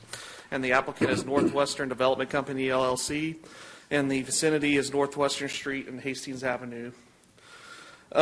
This is a property owner initiated request. The land is undeveloped, but if annexed, as proposed to be developed with a subdivision with an estimated number of dwellings of 1587 with community open space and approximately 6 acres of mixed-use development proposed. Staff notes that if approved, this annexation would surround one property there along Western Street entirely with the city limits, as that property owner did not want to participate in this annexation. State law does allow for that, provided the governing body finds it is in the public interest to do so. As I mentioned, the owner was not interested in participating in annexation, and with state law about annexations, they largely have to be owner initiated now. And if in the future that owner decides they want to be in the city, they could elect to annex at a later date. Regarding services for the property, currently is not served with water or sanitary sewer mains. The developer will be responsible for extending mains to the property. Regarding water service, there is a water main project that was funded in this most recent budget cycle that will be taking water up Western Street and then down Hastings to Broadway. That was part of a project that's going to improve water service on the northwest side of town, and this developer would get their access to water from that project. Regarding emergency services, all but 11.7 acres of the site are within a 4-minute response time of Fire Station 11, and approximately 2/3 of this area are within the 1.5-mile ISO circle coverage for that station. Additional development and annexations in this area will eventually necessitate the construction of a new fire station in this area. For the police department, upon full build-out of this subdivision, they estimate they would need 4 additional officers and 2 additional patrol units to cover the additional calls for service this population increase would generate. Animal welfare services estimate that they'll need 1 additional officer and vehicle to cover anticipated additional calls for service generated by this annexation. And finally, regarding solid waste service, the developer will be paying $400,000 over a 10-year period to cover their prorated share of new solid waste equipment to serve this annexation. And then upon annexation, we will begin to collect property taxes from the area. However, since this is in Potter County and is in the Potter County Assistance District, we would not collect sales tax from this area like we have seen with other recent annexations we've done in Potter County, so that would apply to this one as well. Regarding public notices, those were sent as required by state law. We have not received any comments. And with that, I will take any questions you may have, and I'll also mention we have representatives from the development company here as well that can answer questions if need be. Real good. Any questions from council for Brady? No, sir. No, sir. Okay. Thank you, Mr. Kendrick. We have Mr. Langham here and his associate. If we have any questions for them, we can call them up. I think we're in great support of this. We appreciate the developer and the builders that'll build this good-looking community out there. I think we might just want to know, like, what's the total if you get through all 18 or 19 phases? What's the total number of houses? You know that one, Mr. Kendrick? 1,587 is the current proposed number of dwelling units. So almost 1,600 housing units out there in a beautiful part of town. So and also will go to help support our AISD cause on the north side of town, hopefully. and bringing additional students to those areas. So, very good. Well, at this time, we'll open a public hearing. Do I have anyone who would like to speak for or against this item?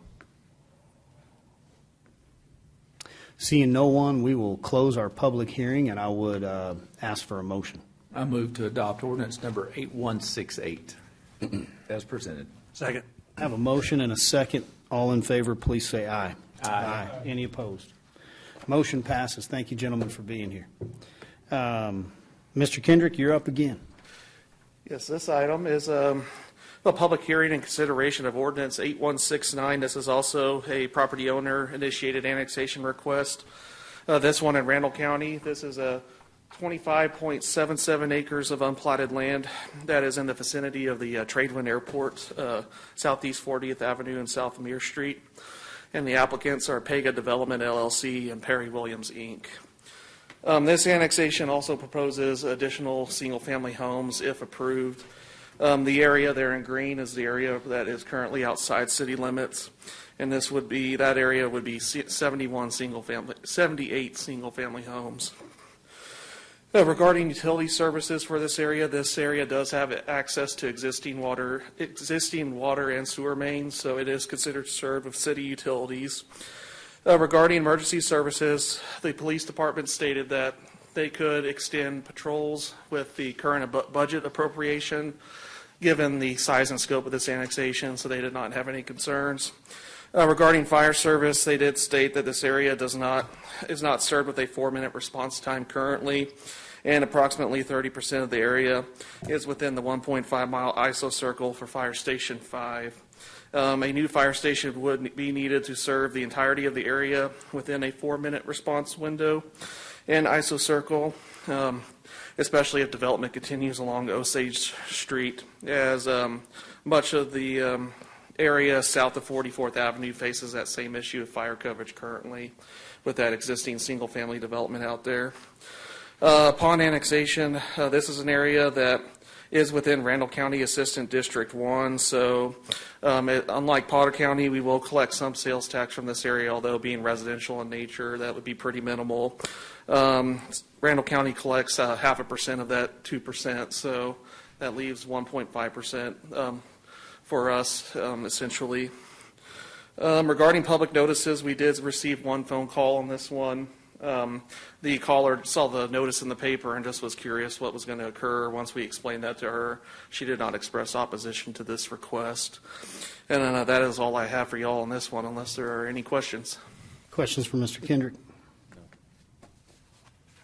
Thank you, Brady. No problem. At this time, we'll open our second public hearing. Do I have anyone here who would like to speak for or against this item? Seeing no one, we'll close the public hearing. Would ask for a motion. Move to adopt ordinance number 8169. Second. Motion and a second. All in favor, please say aye. Aye. Any opposed? Motion passes. Item 11C. Mrs. Storrs, are you up on this one? Yes, sir. Good afternoon, Mayor and Council.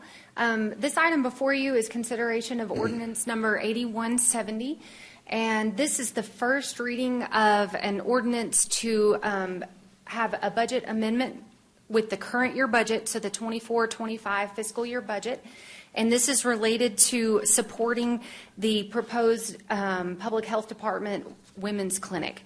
So I think it was handed out separately, and I apologize for the confusion online, but again, this is the first reading of the ordinance, and so you have a copy there in front of you that outlines the various line items we're looking to amend with this. And then we'll have second and final reading in December if there's any questions between now and then. On this, what we're looking to do is increase a total expense amount of $1,398,101 to support this new women's clinic. We have the actual line items listed in Exhibit A attached to the ordinance, but I thought I might go over just kind of higher level what we're looking at. We're looking at just under $351,000 would go towards personnel costs, a little over $140,000 towards fringe benefits. There would be $3,100 for equipment. about $282,000 for supplies, and then $621,000 for contractual. And so altogether, that's the $1,398,000. I'm sorry, $398,101. And I believe Casey Stoughton had covered a lot of the details about what they are hoping to achieve with these dollars. During the current year's budget, council had authorized the original $1 million. When Ms. Stoughton was presenting, she had mentioned that they could go even further if we could have the extra $398,101. So this amendment actually sets the full expense budget at that $1,398,101, and then adds another $398,101 coming in from the city's general fund. There's no proposed amendment on the city's general fund because those dollars were already in the council's working budget. And so if this was authorized, we would just use that as a transfer in addition to the original $1 million. So are there questions that I can answer? I know Casey's in the audience too, and if there's specifics that y'all would like to know about this women's clinic, we'd be more than happy to answer those. Questions, council? No. Nothing on this side? Okay. If I could, real quick, I think having Casey get up just to recap. Casey, can you speak to, again, this initial investment and then what your plan is in place for some of the current grant funding that you're just watching continue to walk by you? Absolutely. So this initial investment allows us to hire staff to really set up the infrastructure to put in place all of those pieces, and then it allows us to go after those grants that don't fund the startup of clinics, but really will help us with the sustainability of these projects. So our goal is to not ask for this much funding moving forward, but to be able to bill for services, to have some fees come in, and then also to seek support through grants. So, Mrs. Stoughton, do you think that what would be a good expectation on like the year rollout? So year 2, 3, 4, do you think this could decrease by 50% in the next 3 or 4 years in funding, or what's your goal? I don't know that I can say just yet, but if in time, I think we'll be able to, hopefully, certainly by next budget cycle, be able to have a better projection, depending on what those grants look like and when we're able to see what billing looks like and different things like that. I'm sorry, I wish I could answer that question. That's okay. I think it's... I hate to set an expectation that is wrong either way. No, I'm speculating, and I appreciate your willingness to not. So nothing wrong with that. I would say, Council, we are maximizing the utilization of our public health by doing this. We may have, 1 or 2 rooms left over there once you get all this up and going? We're definitely getting tight. Okay. And so if we were going to do anything else, we would be limited to a smaller outreach that we could do for maybe indigent, women, children, or people that are in need of that publicly. So I think as we see the additional grant funds come in, maybe we could look at every option that we have over there to maximize the use of that department. That's what I would go for. Can I take a moment to brag just a minute? Yes, ma'am. Okay.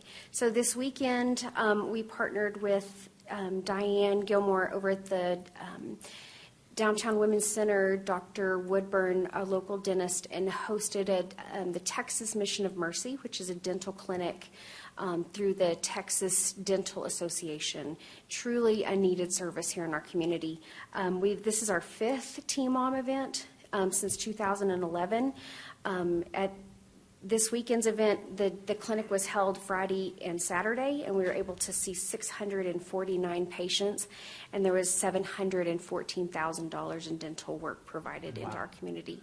So truly a needed service and extraordinary work that was done here in our community. So I just want to take a minute and thank the group that supported that and that came out and worked.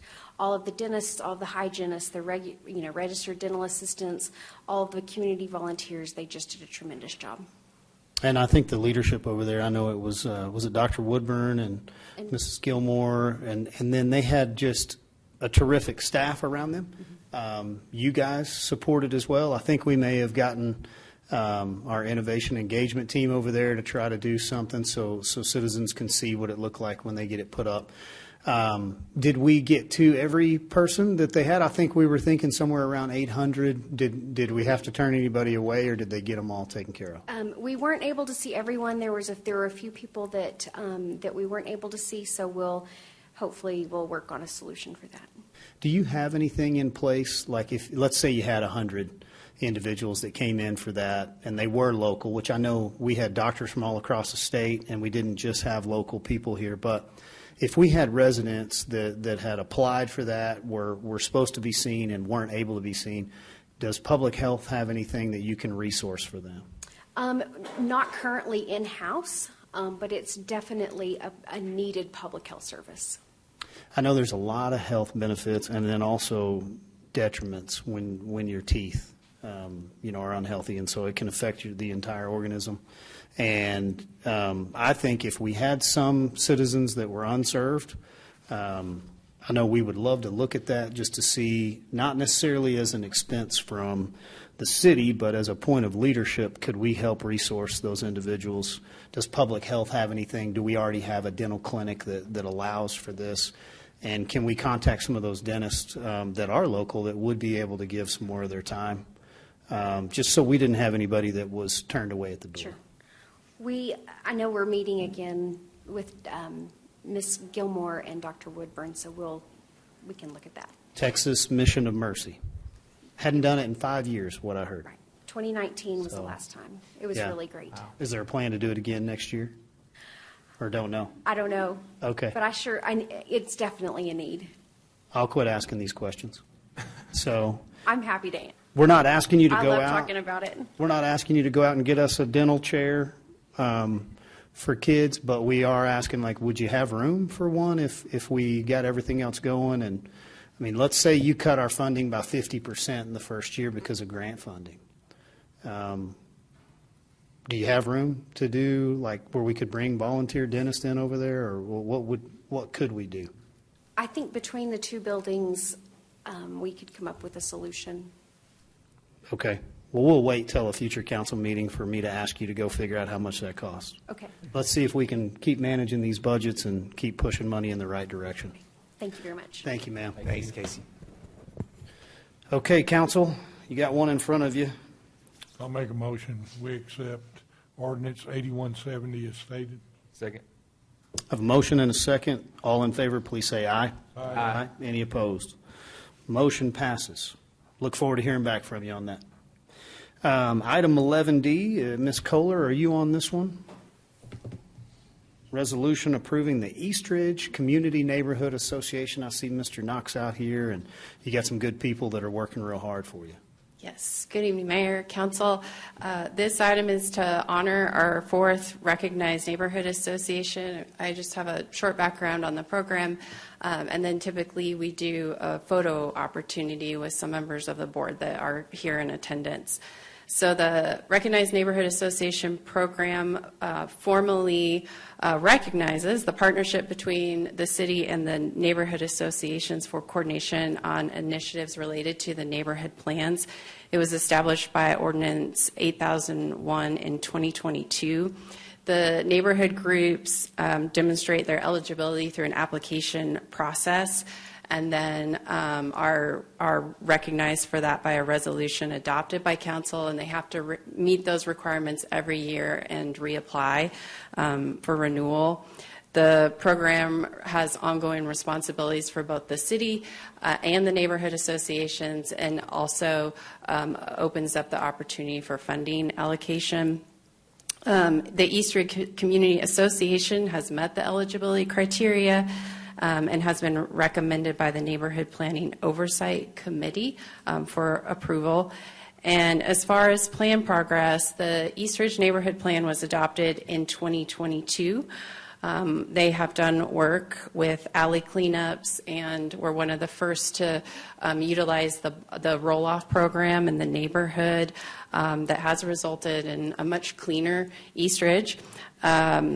We have acquired and are working on planning for a new park. They've worked on improving communication among their very diverse residents with a community bulletin board and some other communication tools. We have new street lighting going in, street cushions. Eastridge was the recipient of the Railroad Crossing Elimination Grant. This is over $8 million of federal funds to design and build the Northeast 24th overpass to alleviate safety and circulation issues. That was a direct result of this plan. And we have small business owners that are participating in the new business improvement grant. So a lot of progress has been made in a part of Amarillo that has not seen a lot of investment in a long time. So I think we have 4 members. So I guess at this time, we can bring them up. If they want to share anything, it's up to you, Mayor, if you want to hear them from the neighborhood directly. But Sure, yeah. Could we get Mr. Knox to come up here and speak? And then you said you'd like to take a photo? Yeah, typically we do the board members with the council. We like to get we'd a love photo to. for that. So if we could, let's just let you speak here, Tommy, and address anything that you'd like to highlight on this, because we've seen you out there working for quite some time. You've been doing the hard work, and so now just being able to formalize this, like what's that going to do for you, and being able to push some good community development, honestly, forward over there on that side of town. Well, with this recognition, I'm sure will open up a lot of doors so that we can continue to complete some of the plans that we have, that the community has spoken and said that they want to see done in the East Ridge community. We have been somewhat limited, but I'm sure with this new association that we will, like I said, open the door to a lot of progress, especially as far as our plans are concerned. And I'll just tell you, I'm just so happy to be here today, and to thank you for the opportunity that you've given us in order for us to continue on to improve the East Ridge community. Well, we appreciate your hard work, leadership, and then your team as well. We look forward to hearing from you on some of your plans and your ideas, and then we want to support you any way we can. So Council, if we'll come down there, we're going to take a photo with you and then come back. Sounds good.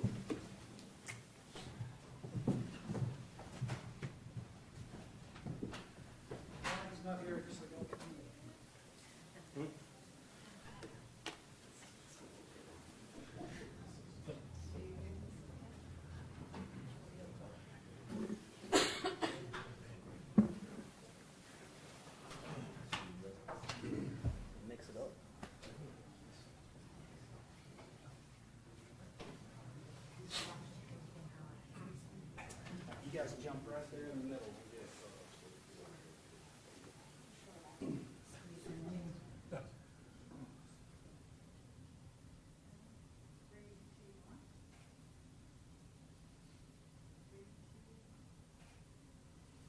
Hey, we look forward to working with you guys. Appreciate all you do. Thank you. Thank you. It's a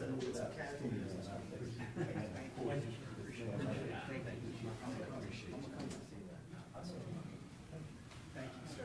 Appreciate you.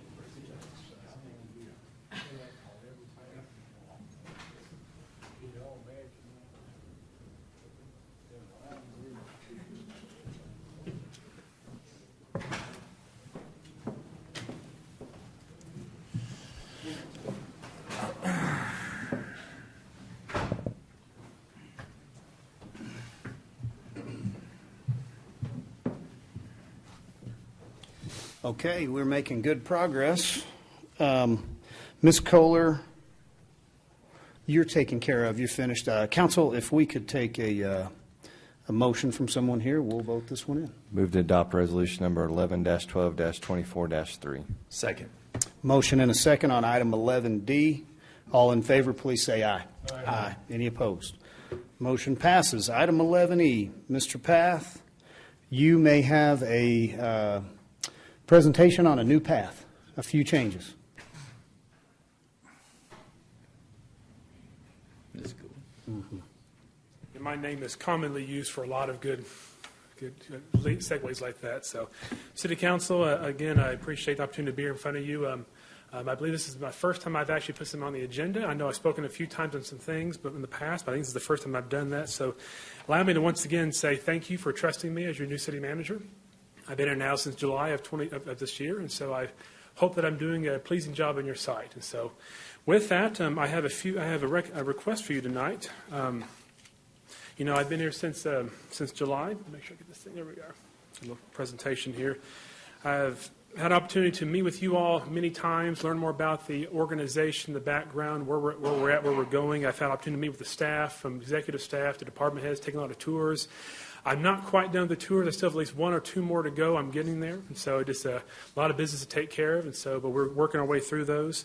The opportunity to familiarize myself with the organization, the structure, what our priorities are, what we're trying to get done and accomplish.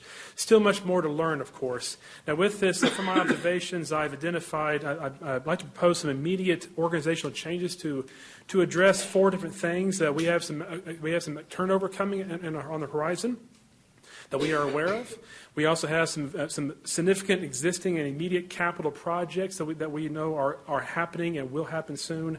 I'll also like to address city manager efficiency and succession planning.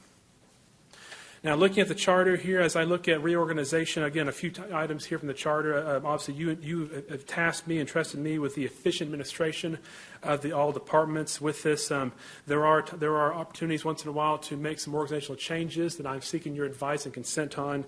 And also, the City Council is tasked with the overall structure of administration of all departments. So, keeping those things in mind, this is why we're here today to make these requests before the council. In front of you right now is the existing organizational structure. You see myself and my executive staff, which includes, of course, Brian McWilliams, City Attorney, Steffi Coggins, City Secretary, then as well as Andrew Freeman, Deputy City Manager, Rich Gagnon, Laura Storrs, and Floyd Hardman as my ACMs. So that is the structure you see right now. I think you've all seen this. This is how we've been for, I don't know, for at least a year or two, maybe a little longer. So I do know we do make changes once in a while. And so this is where we're at today. Getting to my 4 areas, expected turnover. As you are all aware, Floyd Hartman has announced his retirement plans effective January 2026. He had to leave. At 5 o'clock, one of his grandsons has their very first JV basketball game, and so he had obligations to go to that. And I said, yes, go over there and watch your grandson play basketball. So, but he would have been otherwise. And so, but with that, he has announced his plans in 2026. Those are tentative. He said, Grayson, I could leave tomorrow. But Grayson, I don't want to do that to you. So I'm hoping January 2026 is truly a time there, because we would be hurting without him. With this, as you saw on the last slide, he oversees utilities, airport, CPD, as well as community development. Now, the thing about Mr. Hartman is he has a tremendous amount of utility experience and knowledge. I think you've all had an opportunity to work with him one-on-one on a few things. The man is a walking encyclopedia on utility matters, and so he is a wealth of knowledge. And so when he leaves, he'll be creating a void. It's hard to fill. And so with that, I would like to focus the next year on having him focus on utilities. As you see there, he's got other departments that does draw attention away at times. He has very capable staff under there, but again, there's always opportunities and situations that require an ACM's involvement, if not mine as well. So with this, I do believe it would be wise that we utilize Floyd's remaining time with us on utilities, and I'll go more on that in the next slide here as to why I'm saying that. You are all aware that we have a new plant to build, Hollywood Road. It is not a should we, it is a must. And so we're up against that time now.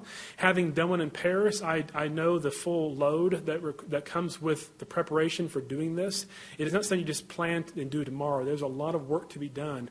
We've started, of course, but there's much more work to be done in order to prepare for that. That is a $300+ million project. We also have upcoming River Road wastewater treatment plant expansion. Again, not quite the same level as Hollywood Road, but again, still a significant capital project that we need to start planning on and preparing for. And then with this here, Mr. Hartman is pursuing some very promising external leads for some assistance through the Corps of Engineers. They are helping us through the engineering phase, but there is talk about them being able to help us through construction as well. But that will require a lot of work, a lot of effort, and my recommendation is that we focus Floyd on this. And so, because we need these things achieved so we can subsidize our rate increases that we'll be looking at for this. With this also, utilities is also up against lead and copper rule. I think you've all been briefed on this through several discussions. This is going to be a significant expense on our horizon, so we need to get our ducks in a row on that. Lift station replacements, overhead storage, sanitary sewer loads, and the list goes on and on. There's a lot of work to be done. A lot of this work will extend beyond Mr. Hartman's tenure with us, but again, the next year of him just focusing on this will be money well spent, I believe. This will get us that much further ahead so that when he does leave, we're set up in the best possible position we can be to take the reins from him. As for the other departments, they are also very busy. CP&D working on Prop 1 projects and bond funding. We're still working on it behind the scenes. We still need to get back to the council with that. Street department projects, you have seen a lot of black roads going into place here. Some work being done, so we're working on that. Then there's also future bond projects that we're working on. Transformation Park Community Development, that's a big project that we're working on with Jason and his department that Floyd is overseeing. And of course, the airport has a never-ending list of FAA-funded projects that Michael Connor is working on. All these are very important projects. All of them require management involvement, and so they do pull Mr. Hartman away from work on utilities. So with this, I have three goals. I have a goal here. So the goal here is to transition these departments, CP&D, Community Development, Airport, to other ACMs starting now, thus allowing these ACMs and these departments to begin to acclimate ahead of transition utilities to a future ACM.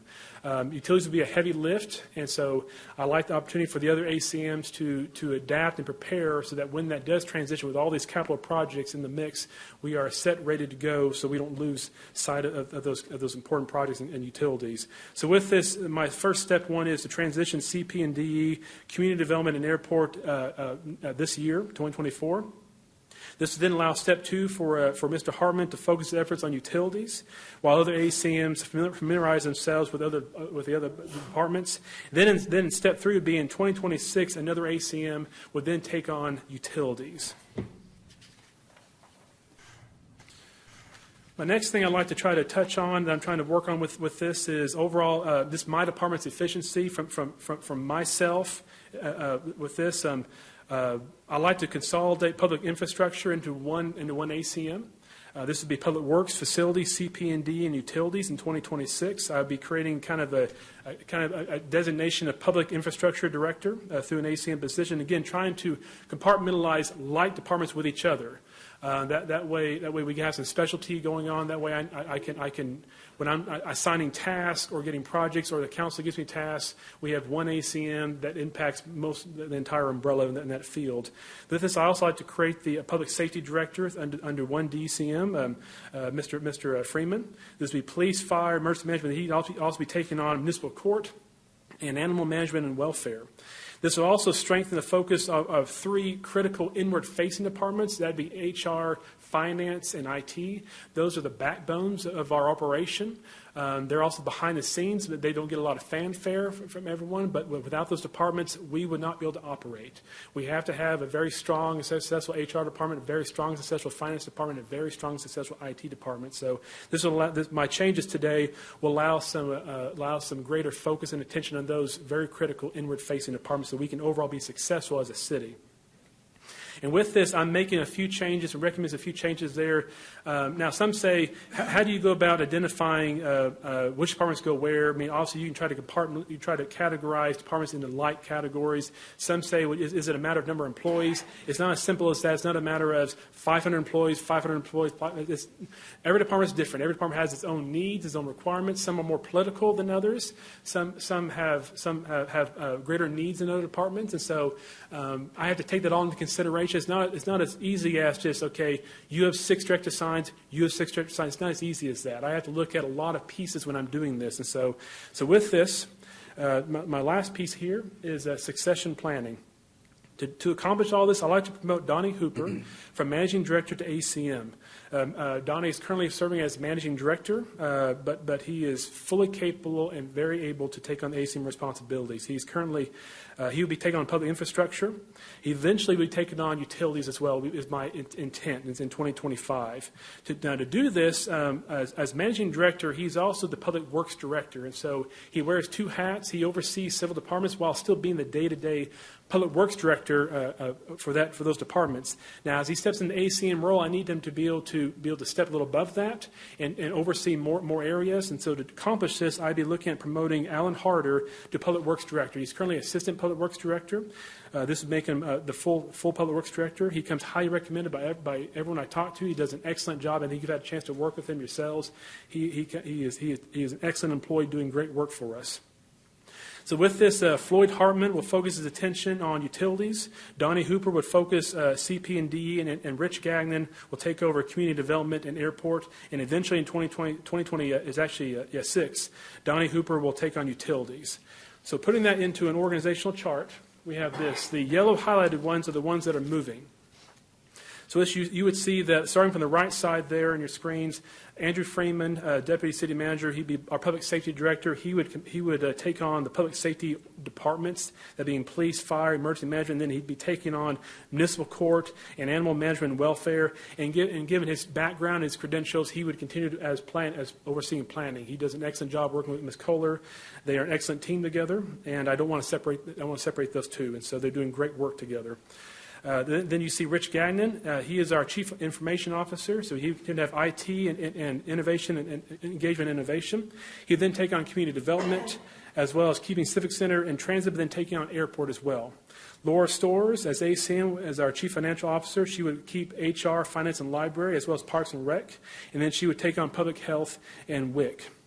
And then you see, in addition here, Donnie Hooper as new ACM, Public Infrastructure Director, the Public Works, which he currently oversees, as well as City Marshal, Building Safety and Facilities. Then be taking on Environmental Health, which has a lot of commonalities with Building Safety, and City Marshal, as well as Capital Projects and Development Engineering, which brings Public Works, CP&D, and Facilities all in the same umbrella. And then in a year, he would take on Utilities, which then completes the overall package of infrastructure under one ACM. Then, so for the time being in 2025, Floyd Hartman would then continue as utilities, focusing solely on that area. Then the final step would be in 2026, upon Mr. Hartman's retirement, I would then be moving the ACM position back down to a managing director position. We would go back down to 3 ACMs with a DCM. And then my plan at this point here is to assign that managing director under Donnie Hooper, because a lot of these departments, there'd be a pretty heavy lift there when you take on utilities. And so I foresee that going under Mr. Hooper at this time. So with this, just kind of summarizing it all. So 2025, Floyd Hartman will be focusing on utilities, getting us ready before he retires, getting a good handoff prepared for Mr. Hooper. Mr. Hooper will then spend 2025 organizing his departments, getting ready for that transition of utilities in 2026.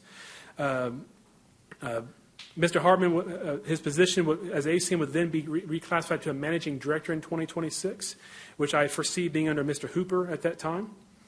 Now, to reclassify Mr. Hooper and Mr. Harder, obviously the budget did not contemplate this. I had just come on board.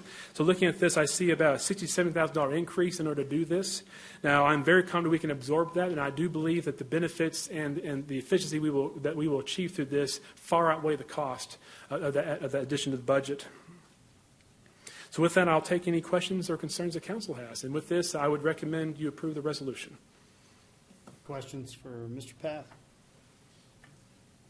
So when I look at other organizational charts of similar type cities, it seems to be some variance of some cities have certain departments reporting directly to the city manager. Yes. You do not. I mean, you've got assistant city manager, so there's, and I'm not sure kind of what your thoughts are on either way. I've just seen it done both ways, and I just wonder the pros and cons and why you feel that this is kind of the best organizational chart for this organization. It can work both ways. My last city, I had a DCM and an ACM. Then I also had departments answering directly to me. Now, with this in a bigger community, this kind of structure we have here with ACMs and DCMs answering directly to the front lines, this allows me more opportunity to be high level, working with the council on a regular basis, focusing more high level matters, contracts, and so forth. Because when you are the immediate supervisor of a department, you're in the day-to-day often, and so this allows me to step back from that and be more broad, more overarching the entire city, instead of more day-to-day involved in whether it's police or community development or airport, because those do pull you in. We have very capable department heads, but there's inevitably tasks and items that require almost a daily involvement of an ACM or DCM to be pulled in and involved in that. So that would pull me away from other items working with the council. Thank you. Your staff supports it? Yes, and so with this, I worked hand in hand with Mr. Freeman. We approached Mr. Hartman and Mr. Hooper to make sure they're on board with this. And then I approached the ACMs about this, and then from there, we approached all the department heads, and we gave them about 2 or 3 weeks to look this over. And so far, we've had very positive reviews. I think the only concern is change. But otherwise, it seems to make sense for everyone. And so I've not heard any negative from anyone at this point here. So very excited about this, and I think everyone recognizes that Mr. Hooper is very capable. Mr. Hart is very capable. We're excited to see them take those skills to benefit the community at a higher level. Yeah, I think when you came to me, I think I told you, we hired you to run this organization, and I need you to run this organization. And if this is where you see efficiencies can be found, and you've got personnel that you see are a good fit, I think that's why we hired you, is we trust you. And I would just, again, give you the direction of run your organization. Yeah. And with this, too, since we know Mr. Hartman is retiring, this allows us a good lead time. The idea of succession planning is you prepare for succession. And so it would be, in my opinion, be unwise to the day he retires, okay, Mr. Hooper, whoever, here you go. So it'd be a big, heavy lift. So this allows us plenty of time, and Mr. Hartman has given us a very generous heads up. It's unusual to get that kind of a heads up, so we're very appreciative of that. So I think it's good that we take advantage of the time we've got and get ready for it. Any further concerns or questions, council? Mr. Path, I think you are, if not the best decision, one of the best decisions we've made as a council. The change that we've made with you, we greatly look forward to a long tenure here with you. Your ability to lead this team and to unify a team that, has been at odds at different times and on different issues with the council says a great deal about you and your skill set. And so we look forward to these changes and you implementing them, and we hope that your entire team will back you and continue to work as hard as they have been. And we appreciate the professionalism that you guys show. Thanks, sir. Thank you. Any further discussion on this one before we make some organizational changes?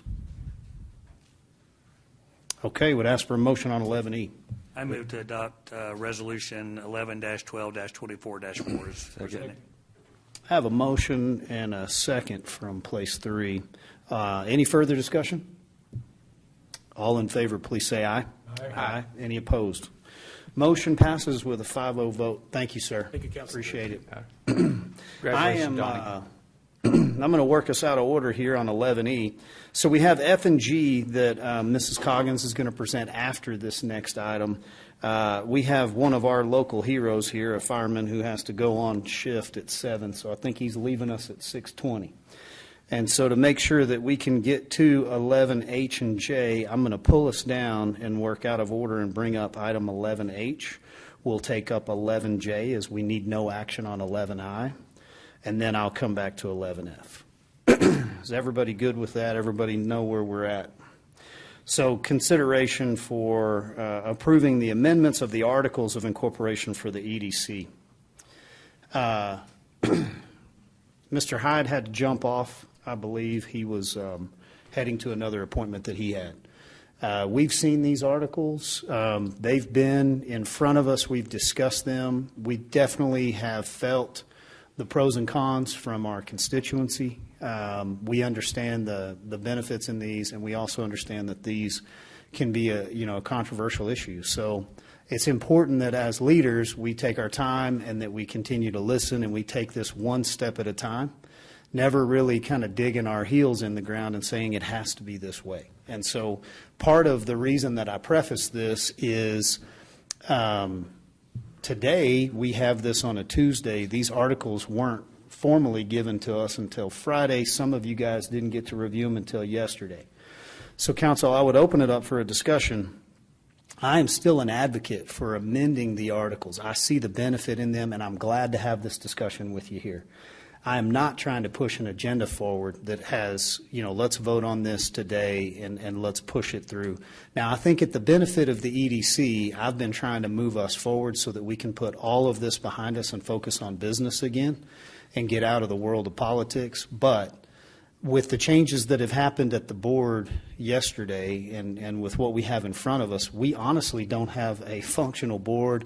We don't have the deadlines that we once had, and I think we're going to have a different discussion here today. So I would like to give council an opportunity to advise and comment. Do we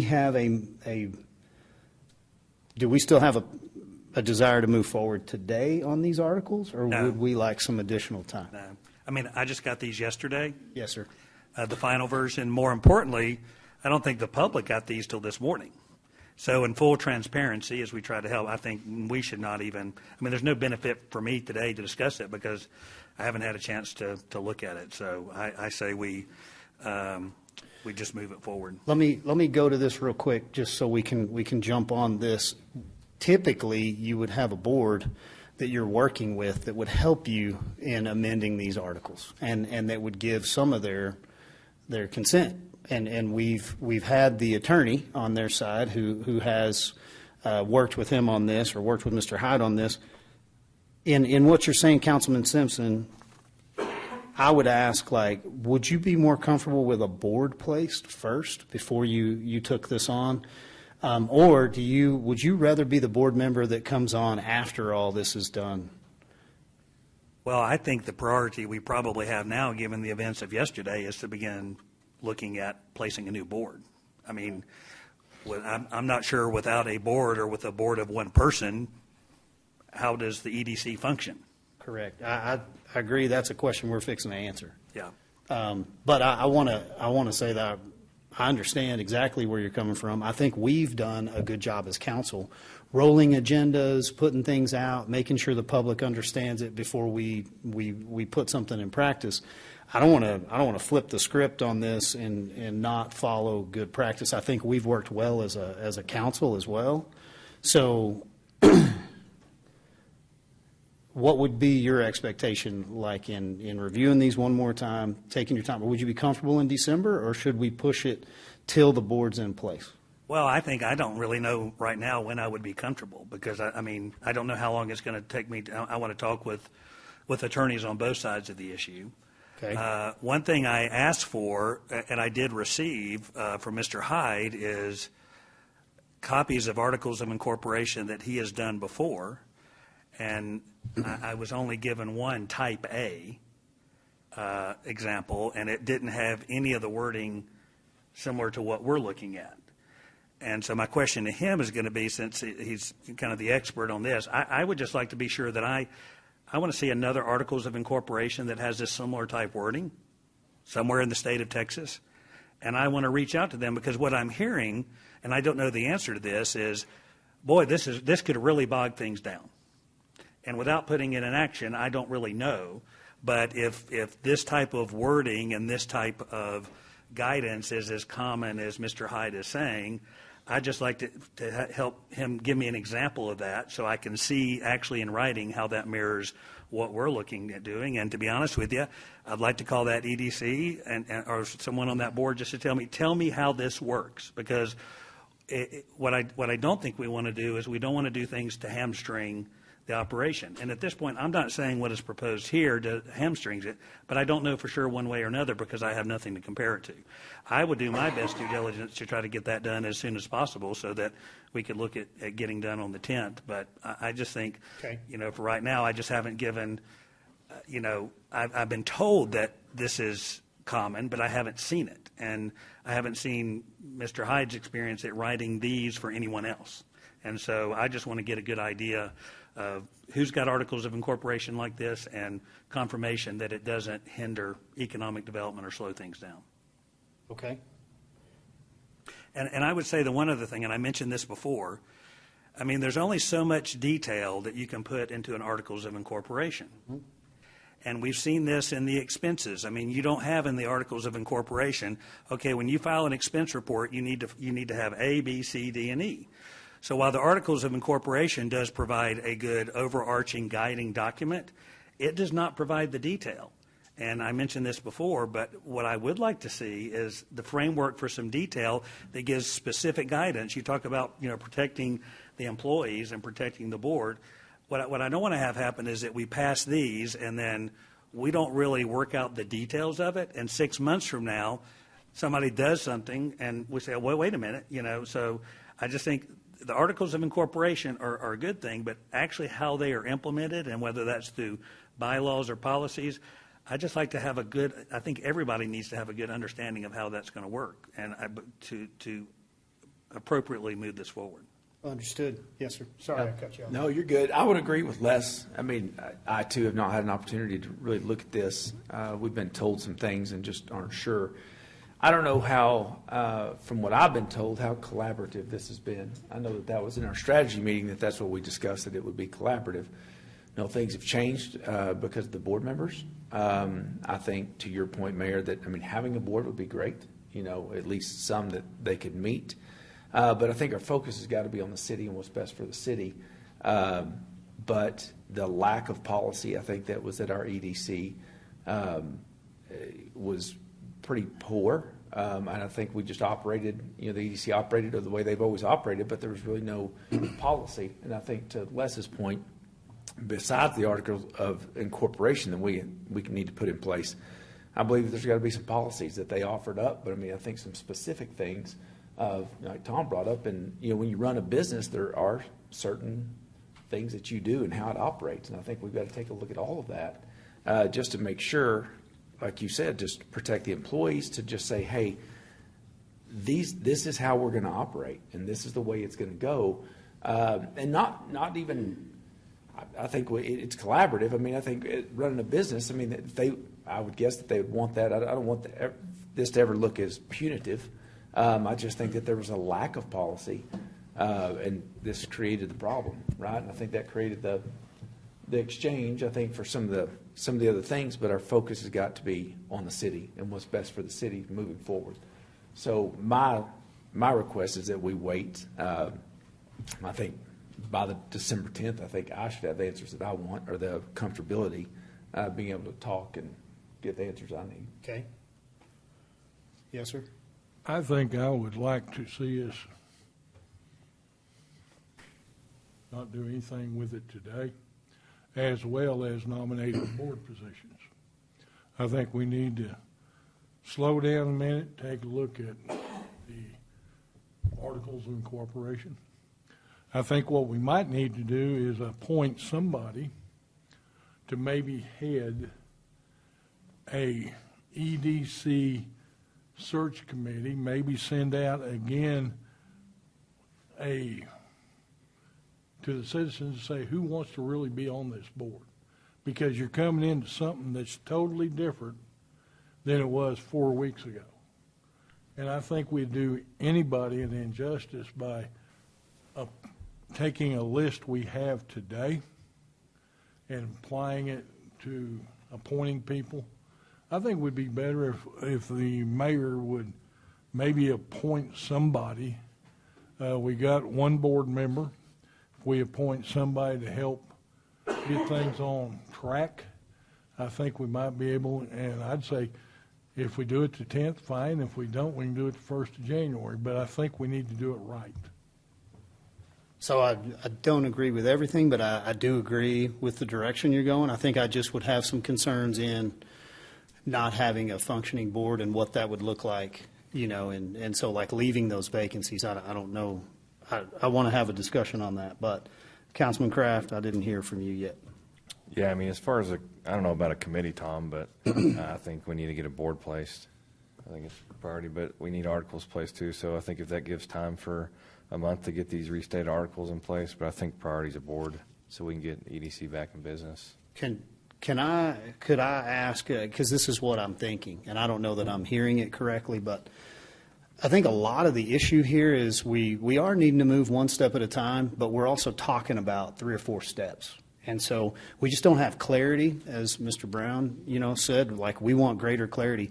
Would it be beneficial to this council and hopefully our public if we bring back a full package So a lot of the fear or the unknown is in, well, these article changes could cause logistics, and we're going to get bogged down. And you've been asking for these guardrails and these templates and forms and things like that. So what I would be in favor of is going back to Mr. Hyde, tasking him once more with complete these, but also with a temporary board or a placed board for a time. And I shouldn't use the word temporary. I should say we would have a couple options if we were willing to serve in putting somebody there. I agree with Mr. Sherlin and Councilman.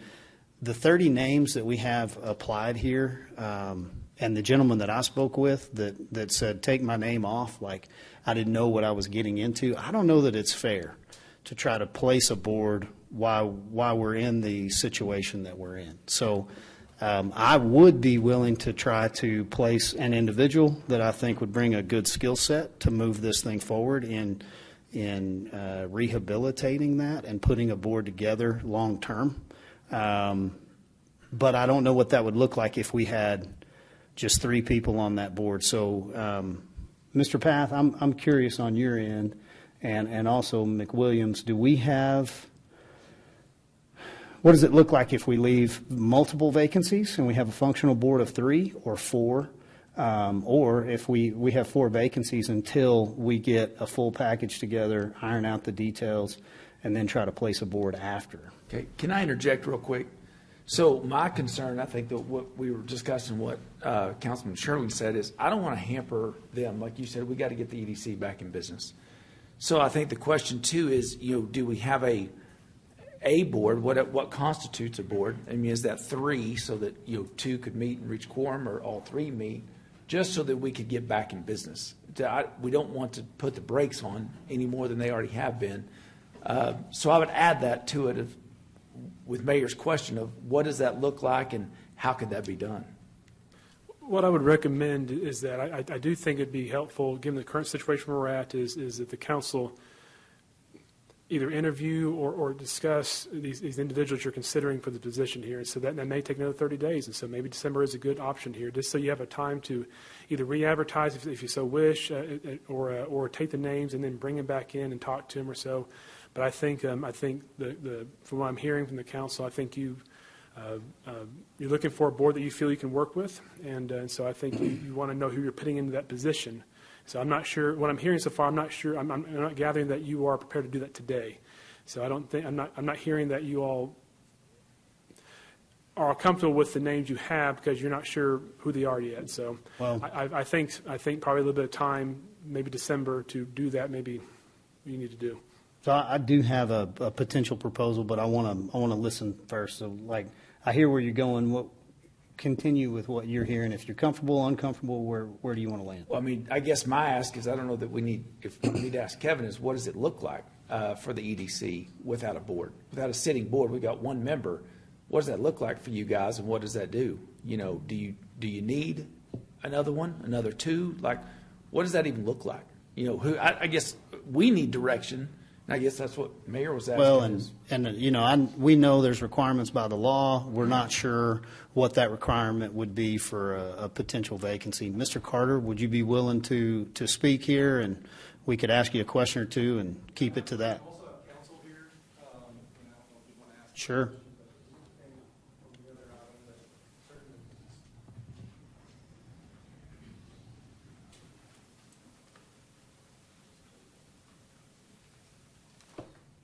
So the question would be, still with the intention of amending the articles, which you reviewed and discussed, correct? Yeah. Okay. And so you had some input in this, Mr. Adkins?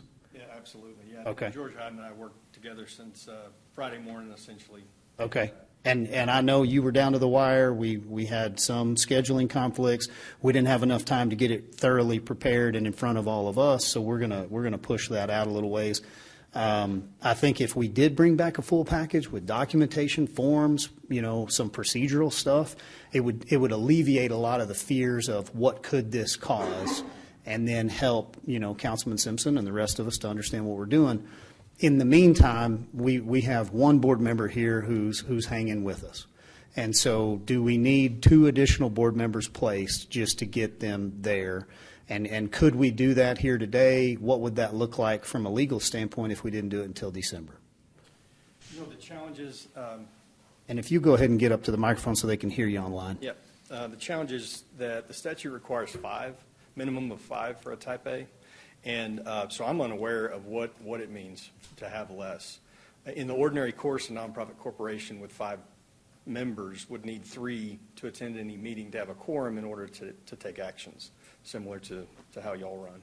So, you know, I've never had to look into what happens if you can't seat 5. I would be confident in saying that the next project that could get considered can't get considered with 1. I know it's not popular, and I'm not putting the idea out for any potential, like, it's just a discussion, I guess. So temporarily, and I would never nominate myself, and I wouldn't serve in this capacity, but if council was willing, if 1 or 2 council members were willing to sit on that board for a fully temporary position until we get through the interviews and we have a strong board that's ready to be placed, I would look at it almost like a subcommittee that's sitting on that EDC board. So it's not uncommon for us to take a couple council members, subcommittee it. They could sit on that board so that the day-to-day tasks are being taken care of. You know, the health of the organization's looked out for. Plus, these articles are being done, the additional governance and guidelines. And we have our subcommittee that is part of the search committee. They're looking for the strongest business individuals we have that are still willing to serve on that. Would you see that being a problem, having a temporary and then placing, you know, permanent later? You know, I'm unaware of any prohibition against the council or any one member sitting on the board. And as far as the time to serve, you know, the board can be replaced on a whim at any moment by the council. So understanding that you're only going to fill a role, whether it's a council person or somebody else for a temporary period, to me, I see no issues with that. Okay. Other than they're not going to be the ones living in the world of the articles, for instance, that are adopted. I'd still think if they're willing to serve, they would be vested in that interest, though. Okay. And then your opinion as a good legal advisor, if you were asked to serve on a board, would you rather have articles already written, all of the mess cleaned up, the house in order, and then be asked to serve, or would you rather show up and be able to contribute to as a future board member? If that in that idea, is that what would you look at there? What's safer for the organization? You know, I was actually thinking of that question, sitting back here listening to your discussion, and I'm not certain where I would land, honestly. I guess I probably would prefer to have some input, but then if it didn't land where I wanted, then I would regret my decision to accept the appointment. So right. I'm not quite sure what the answer is, honestly, what I would do personally. It is a tough question. I think it has. Kevin, do you have any opinion on that at all? No, I think there's precedent, especially in top Bs where the council serves as 2 members or maybe even 3 on a 7-person board. I think you don't want to have more than 2 because of quorum rules, but there's certainly Would you be willing to work with 2 council members? We don't know who they would be. I would let them work that out, but we would have 2 council members be appointed to your board here today with the intention of, as soon as we can complete a reapplication process, we would open it back up, let everybody reapply, and then from there, council would be able to make a better decision. We also could move these articles and these guardrails and guidelines all the way forward. We just don't have to vote on them. And that may give some comfort to those potential board members to be able to see, well, this is the direction they're going. I don't have a problem with that. I think it would certainly help to have a board, because we do have one project that we need to get approved. We thought that we were going to approve it in November. Obviously, we're not going to get probably to a board meeting next week, but that we would like to bring to council on the 10th. Project that's been waiting a couple of months. Okay. But certainly would like to. Did you not just say that it's by law we've got to have 5? Right. Yeah, So even if we had 2 council members step up, that leaves us 3. So we still have a vacancy of 2. So what were you thinking, Mayor? Well, I'll just cut to the bottom line. Like I got the resignations and feel like with the resignations, I respect the fact that I asked, hey, if we cannot come together and we cannot move this forward with the council that's currently here, it is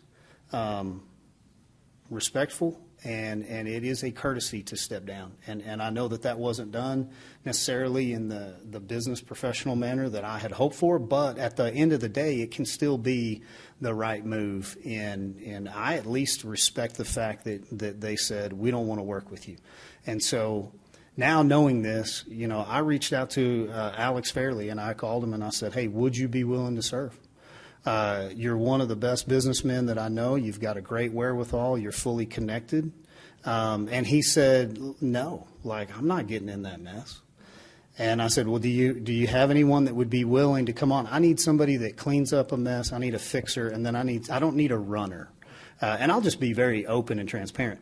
Will Miller at First Bank Southwest was the person that I wanted to appoint when we still thought we were appointing a few. And he called me Monday and he said, look, I'm not getting in there. Once it's all cleaned up, I'd love to run it. And I'm a great board member, and he'd be exactly what we're looking for, in my opinion. But they would be left up to council. But Fairley would bring something to the table, I think, for maybe 6 months. And I would hope with you gentlemen we could be way less than 6 months. But let's say that it took a couple months and it's January. What does it look like if Deepak Patel, Alex Fairley, and 3 board members, council members are on there for a temporary time with the intention of 4 of those are going to be stepping down as soon as we clean up the mess? Well, Mayor, we can't have 3, correct? No, you just have to notice it, right? Sorry, what's the question? As far as the quorum issue, do we have? So one thing I think Mr. Hyde and I ought to look into is what does it mean to only have 3, if that was the plan? Because the statute does say no less than 5, and I've never had to look at whether a board would less than 5. You would think for a temporary absence that hadn't yet been reappointed, you could act with 4, but I just don't know what it's like to drop down to 3. We would have 5. Well, is there an issue with having 3 council members serve? Possibly. I do think the quorum issue on that. So we would need to appoint 2 or work with a vacancy. So to take a far step back, this is a potential way forward. It is a plan, but it's only my plan. I'm not saying it's something that council would even support. Council, would you guys support the appointment of Alex Fairley? And then that gives us Deepak, Alex, and 2 council members. Then we're only working with 1 vacancy. Could we possibly appoint Grayson for a short period of time? Which would give us a 5. I mean, I'd be a voting member. Because he goes to the meeting anyway. I'm currently an ex officio, so I'll be there. But I feel that should be where my role Well, what we're needing is 1 more person for a short period of time. I'm not saying you're there for 2 months. I'm saying for I'm pretty sure the statute reads, though, for city staff to sit on that board, it's only in an ex officio capacity. Is that what it says? Is that what it says? So let me ask this. So if we were not to get a board appointed until December 10th, what would that slow down? This one project that you're looking at? Correct. Is there any other items that you know of right now that would be hampered if there was no board in place until December 10th? Not that at least not at today, but. Right. Well, I mean, I just wonder if, so, I mean, it's going to have to come to this body anyway, to whatever has to be approved. But, for approval. So, I mean, there may be some people on the council that's serving on there. I guess it could be a majority of the council that are serving on there. But can one board person approve it and send it over to us? No, because you have to have 5 board members, so you'd have to have 3. Right. Like if you only had 3 board members, all 3 have to show up out of the 5. Could I potentially offer one other solution? Sorry to cut you off. Sure, go ahead. The good Councilman Howard Smith is sitting right back here behind you. He requires no training. Now, we'd have to talk him into this, and I don't know that we can do it, but he's always been willing to serve. He would be a fantastic candidate to jump on there with this search mindset. You don't have to get somebody trained. He's got 6 years of council experience, I believe. So we could have 5 and avoid all of the questions that are going to put us back out of here with no plan. I think my hindrance in listening to the concerns earlier is we don't like the lack of clarity. We don't like the lack of good, strong leadership, and we need people that are going to move us forward and get us out of this mess. Now, we don't have to go back through and worry about where this mess came from and how we got here. We're here today. And so a potential plan would be Howard Smith, Deepak Kumar Patel, Alex Fairley, and then we have 2 council members that we would need to see if anyone would volunteer. I mean, Say again. I'd volunteer. For short term. Councilman Simpson, what are your thoughts? So let me go back to this. I mean, so if you had one person, if only one person had resigned and there are 4 people, can it still meet and approve?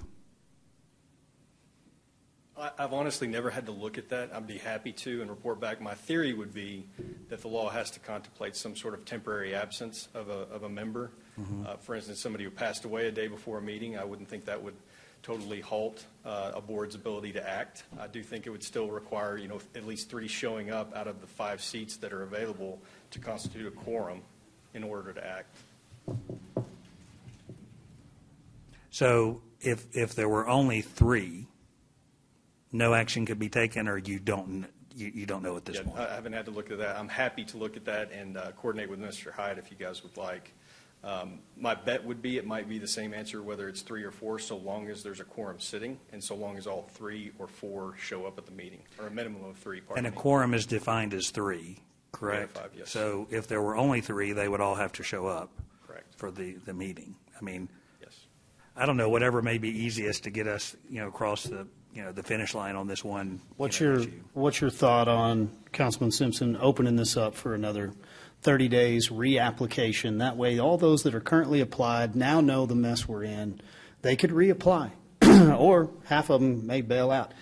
And then anyone else that would like to apply could, and we would have a functional board moving forward with experience, with the mindset of these individuals that are now down there working on behalf of the EDC all need to step off with the exception of Deepak Kumar. Well, I don't know if I want to leave this going for 30 days and then another 30 days. I think we need to move with deliberate action on filling these board positions as quickly as possible. So, and for me, if and I don't know how and maybe Grayson can talk about this. I would like to look at us coming back, and maybe we'll circle back around to the interim, but I just like, how I may like to see this is if we have people either that is on the list, wants to be on the list, or whatever, that we want to nominate to be considered, at this point, I'm going to want to have a conversation with all the nominees. Mm-hmm. I want to talk to them, and any nominee probably wants to talk to us right now. Because I've talked with people that were on this list that wanted to be on it, and they said, man, I'm having some second thoughts about this. And I think some really good people that want this, don't want to be in a position where they try to do something for the good of the community and something happens and it turns back around. So I think these people that would want to be on our EDC, number one, I want to have a good conversation with them. And I also want them to give an opportunity to ask me questions about what my thoughts so that they have a comfort level going forward. But I think I don't see. I mean, we can open up the nomination period. I mean, if people want to apply. But what I'd like to see is us as a group nominate it down to a group of nominees. Okay. I don't know how many that would be. Maybe that would be 8 or 10 or whoever we feel should be a nominee. And then have enough time, at least in my case, to be able to talk with them and have conversations about them. Because this is a crucial appointment that the entire community is going to be paying a lot of attention to. And I agree with you, Les, but what about today? I think that's the question. Mm-hmm. What do we do today to get them moving forward? I think if we identify 3 people to put on there, if 3 people can do the business, then we do the 3 people. We need 4. Well, the problem is we have to follow the law, which states 5. I mean, that's the law. So we got to get to 5. The mayor gave us a good suggestion. I don't know why we don't get to the 5 and get this down the road. So, I mean, what we're doing is just beating ourselves up and not accomplishing anything. I mean, to be truthful, we got a solution for a short term. And in 30 days, we can address it, or sooner or later. But we need to get it done. We can't go back and forth and keep going. We're not going, but we're just having a conversation and a discussion. Well, I mean, there's different options to get there. I'm having a discussion. So I understand that. And what I'm saying is we got a solution. What's wrong with the solution? So That's my only question. let's take it one piece at a time. Item 11H, the articles of incorporation, the amendments. Mr. Adkins, we appreciate your diligence with them and trying to work fast. We're going to stay engaged with you on behalf of the EDC as council, connect you with Mr. Hyde. We would like to direct Hyde and yourself to work forward for the forms, the guardrails, take as much of the fear out of this and the unknowns, put together a great business plan that works well for Mr. Carter and the rest of the EDC to work under, and bring us something back. And so I would ask that we take no action on item 11H here today. But I would ask that we give that direction. Council, are you good with giving direction to Mr. Adkins to engage with Mr. Hyde and bring us back a full package that and we'll call a special meeting if we need to. You know, we're not saying you got to wait till December 10th. This is an importance. We'll work diligently along with you, but it depends on how long it takes for you guys to pull this together. You bet, and that was actually our next plan. So. Okay. Well, thank you for that. Council, are you good with giving that direction, or do you want to alter that? I'm good with that direction. That way we're moving forward. Okay. Mr. Path, you got anything you want to? Okay. All right. Moving forward on 11H, we'll take no action. And then on 11I, we'll take no action because of the resignation. And then on 11J, we are here today. I would like to see if council would be willing to, we have Mr. Patel currently serving. I would nominate Alex Fairley to serve in a temporary capacity until all of our full package is completed and the full board is ready to be placed. I'm not nominating anyone further, but I did point out Howard Smith, who would be a great asset for this if he's willing to do it. And then we had 2 volunteers, Councilman Tips and Councilman Kraft. So council, now would be your time to either agree, make a motion, or give an alternate plan. So if we move forward with this, what we're looking at is even the next meeting, we may have new applicants, been able to speak to them, interview them, whatever, and we may be able to place them permanently.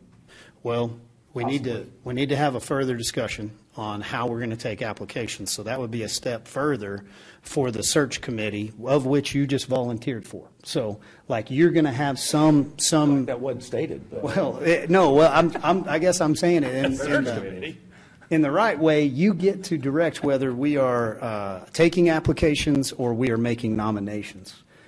So, in serving in that temporary capacity, you now have multiple goals. 1, finalize the full package and take as much unknown out of this along with the legal counsel. 2, keep the EDC running forward and do everything that we need to do to facilitate business. And 3, facilitate the search committee on behalf of this body. Well, we're doing the search, right? Council's doing the search. Oh, he's saying not the board. No, I'm saying the search could be done with, because here's what I would love to see. I would love to see the search conducted with Deepak and Mr. Fairley and the council that we have representing that. I believe either we do an open application and we bring all those in, and then they all come back to this council, or if you'd like to direct it, you could go out and do your own search. Well, my opinion is, I mean, if we're going to fill this board temporarily, open it back up for applications, and the council can vet those people and make the appointment that way. Okay. Versus sending a search committee down with your temporary board. Okay. So that's my opinion. Who would like to look at reopening applications for these positions? I mean, I would go that way with you, Councilman Kraft. I just, on the applications, we need to be sure that we have some sort of contact information that we can call those people. Right. I would agree. I would agree with reopening the application process and let the people that have the full story, let them decide if they want to volunteer or not. Councilman Simpson, what's your thoughts? Yeah, I agree. Let's just get it done and do it and set a deadline sooner rather than later.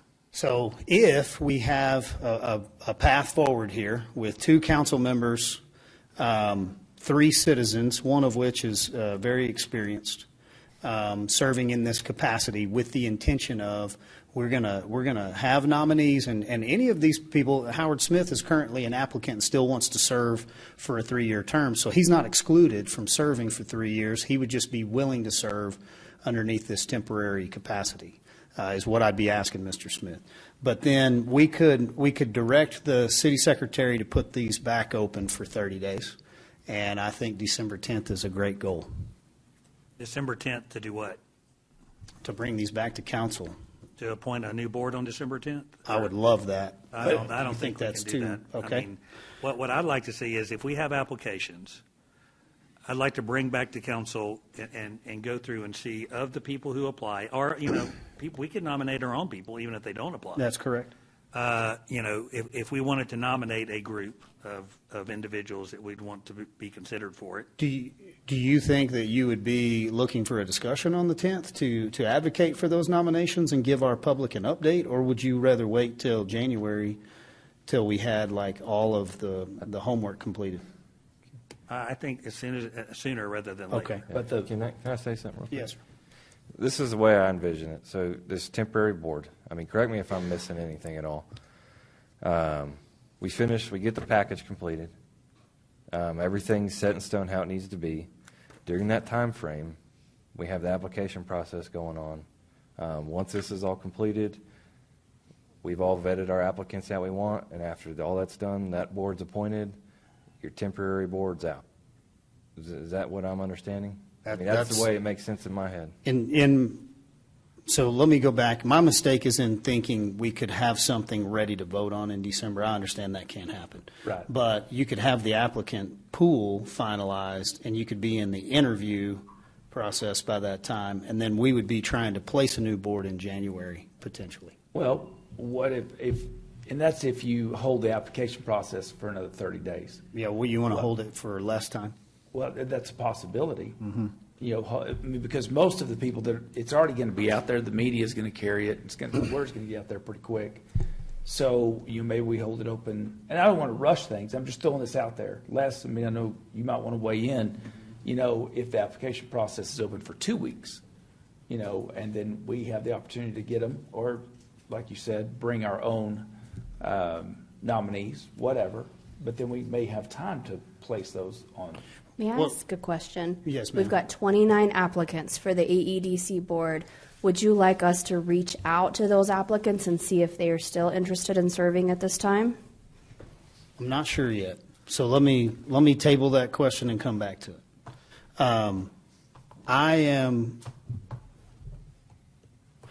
I'm curious. I think we're limiting ourselves to this December 10th, thinking that's the one meeting time. I think this would be a good special session, and we call it in order to bring back all these articles. We have the additional policies, procedures, and we have the board all coming back.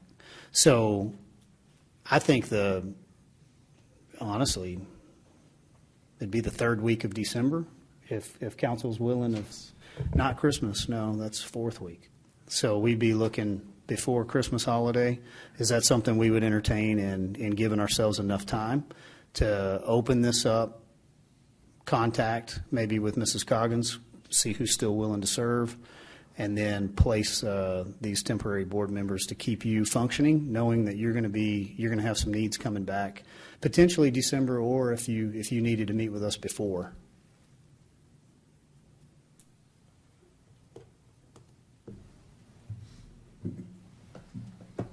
I mean, I don't have an issue having a special session in December. I think it warrants it with the circumstances we're in. Is it? If we need to take time on the board appointments in that nature, I mean, I feel that the temporary board can handle business. You know what I'm saying? Like, I guess I'm misconstruing what the rush is on doing a meeting in December to finalize everything. We don't have to rush. I mean, we can keep it open 30 days if we want to. Just I don't know how many we're going to get in after 2 weeks. But again, not to rush for the December meeting. We can still have the special meeting with the full package and possibly appoint the new board. Let's go one step at a time. We need to place 5. I believe we have a potential outcome there. And then we need to give direction to staff on applicants. We could call a special session if we were ready, or we can wait until January. What would be the harm in opening this back up for 30 days so that staff has plenty of time? John, you're going to have plenty of work in front of you. So we could take them individually at 2 separate meetings, or we can bring them back same time. But we're looking January as a goal.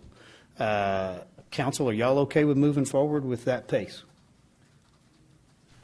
You said one step at a time. What are we talking about? We're talking about the articles? Or are we talking Opening back up the application pool for 30 days, Okay. getting all those in, allowing the interview process to happen, knowing that's going to put you into a January meeting before you would be placing new board members.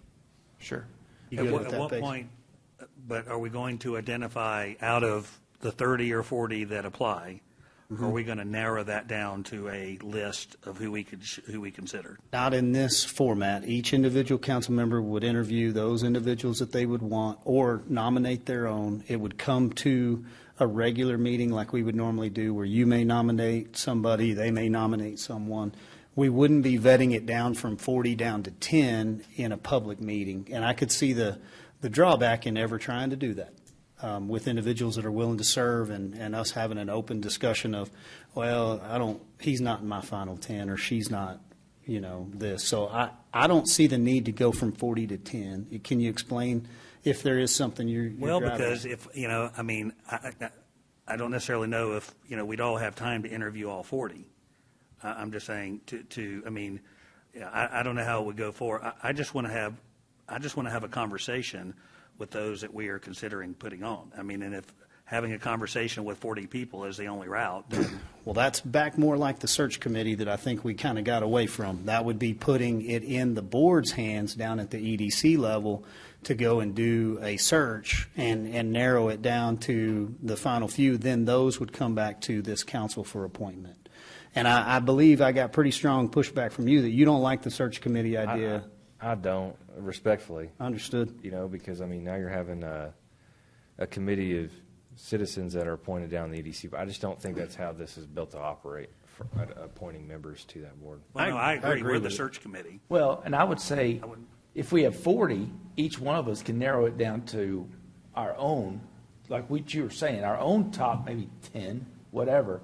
Then when we come together, we see where everybody's 10 are. There may be some overlap. Well, then those are pretty easy.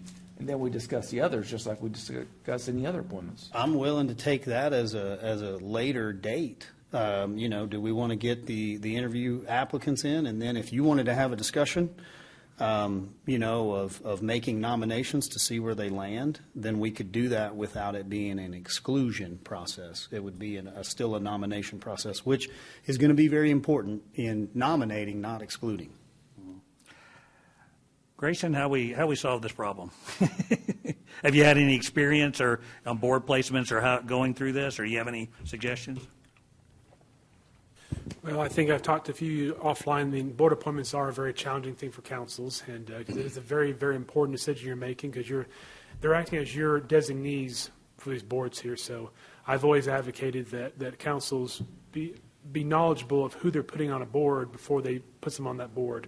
Are they going to represent your interests as a sitting council or not? So that's always been what I've advocated in my career.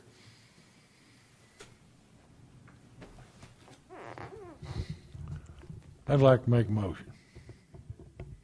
I'd like to make a motion we appoint Alex Ferry, our good ex-councilman back there, Howard Smith, and 2 council members to make a board of 5 with Mr. Deepak being on that board as well. And then we can go from there. The AEDC can continue to operate, get the jobs done y'all need done. And then we can discuss the 30 days putting out feelers to see replies. And then at that time, we can have a meeting to decide how we want to actually do the interview process. Okay. I would like to amend your motion to nominate Alex Fairley, Howard Smith, Councilman Tips, and Councilman Kraft to serve at the EDC as temporary members of the board. I'll second. Okay. Any further discussion? Thank you, sir. So we didn't land anywhere on the search piece, right? Well, we're going to come back to that. This is the piece we need right now. We got to get our 30 days in. Yeah, I understand that, but I mean, But that's a directive to staff. This is a motion that's on the table. All right. Call the question. Call the question. All in favor, please say aye. Aye. Aye. Any opposed? Motion passes with a 5-0 vote. On item second was Tips. Let me see where I am. Motion passes on 11J with a 5-0 vote. Now let's give direction. Mr. Adkins, are you clear what we're asking you to do? And can you reach out to Mr. Hyde? I'm sure he's catching up as well, so he'll know. You bet. Yes, sir. Okay. With the intention of bringing back a full package. Yes, sir, Mr. Carter. I do have one question. I do not have funds to pay Mr. Atkins for all of this work because I don't have a budget approved for that much legal services. So I would need that to be approved before I can, unless city's willing to pay him until we get this. I just don't have the funds to pay him. Okay. Because that has not been approved. Mr. Path, how would you like to handle that problem? Well, I do believe it appropriate that these be EDC funds, so I think you should approve authorization to do that. How do we can we do that in the rears, like when he comes back and we give direction here today? Or do you need that done? Is there a way to make a motion for a future purchase, service?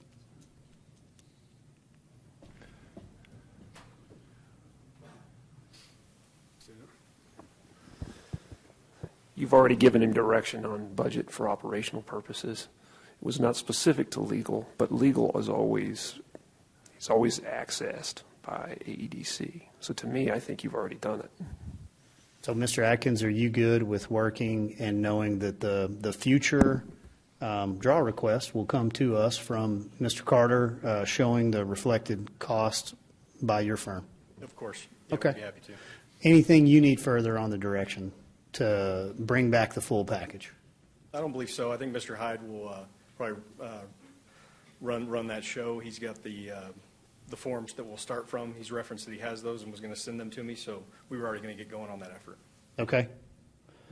Mr. Path, do you need any further direction on our end? So really what we would have is we need to give direction to Ms. City Secretary to open back up the applicant pool for another 30 days and to reach out to all applicants, giving them a short update on what took place here today, the change in the temporary board, and if they're willing to serve still or not.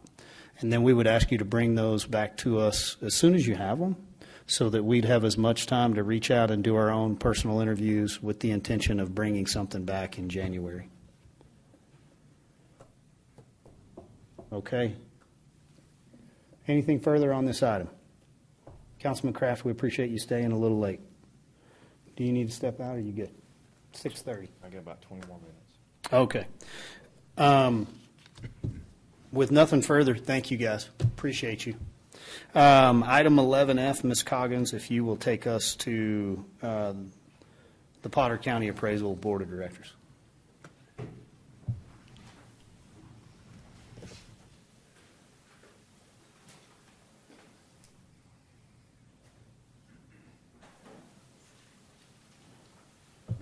Thank you, Mayor. Items F and G are your ballots for PRAD. So last meeting, we nominated individuals to this board, and today we will vote on those individuals. Your first board is the Potter County Appraisal District Board. you'll see on the screen, and you have a ballot in front of you marked 11.f. For Potter County, there are 6 individuals. You can cast votes today for up to 5 of these individuals, and you can split those votes. You can vote all for one person or any number up to 5. So on the screen, you'll see the 5 individuals that council nominated at your last meeting, and that is Chip Hunt, Zachary Plummer, Blair Schaefer, Cindy Spinell, and Mitzi Wade. Any questions on this ballot?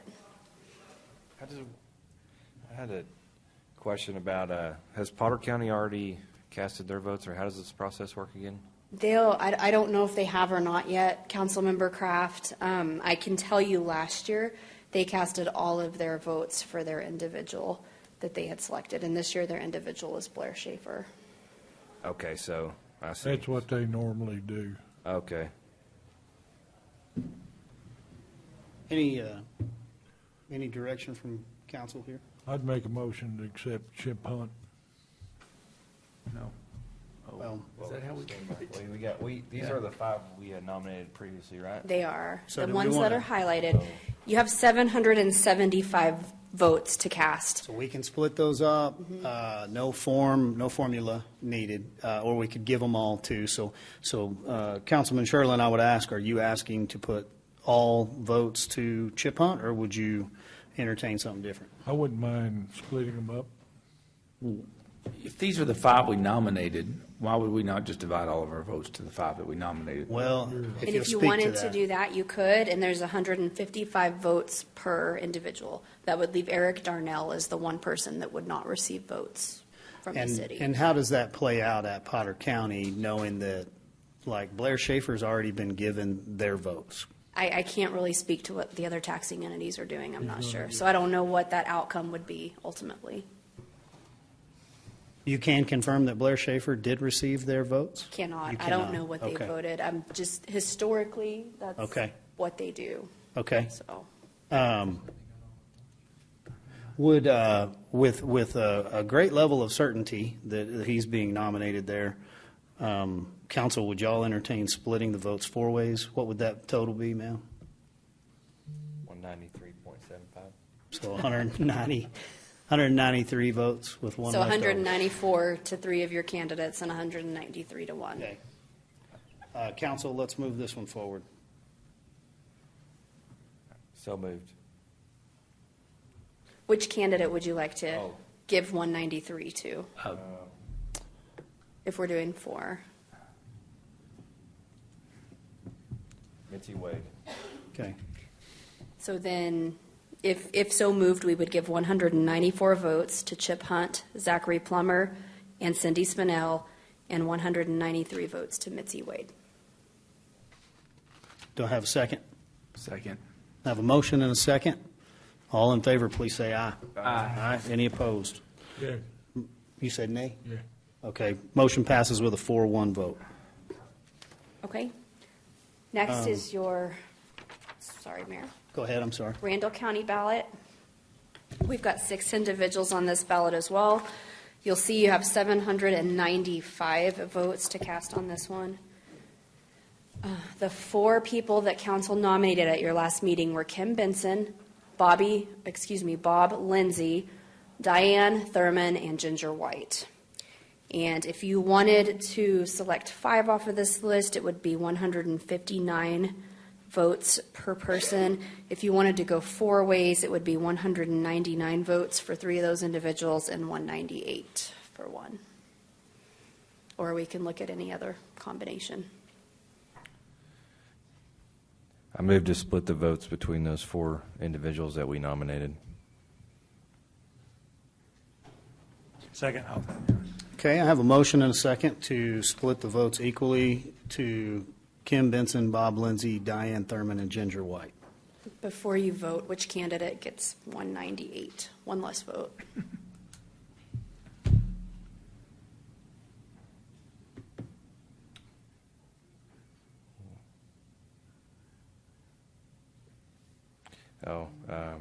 Diane Thurman. Okay, we have a motion and a second, correct? We do, yes, sir. Okay, clear on your end, got it all? All in favor, please say aye. Aye. Any opposed? That one passes with a 5-0 vote. Thank you. Thank you, ma'am.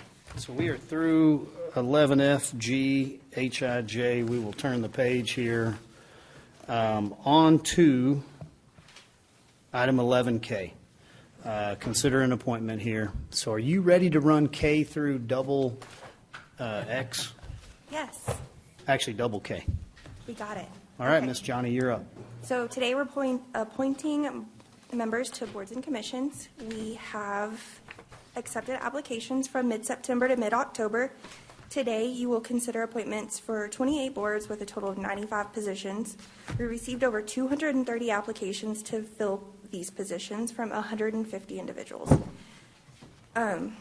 Members on these boards and commissions serve at the pleasure of the council, and we're going to go at your rate so that we can do this as painlessly as possible. We gave you the applications by board approximately a week and a half ago, and we did provide motion language for each board, which you can fill in the blanks or we can help summarize as needed.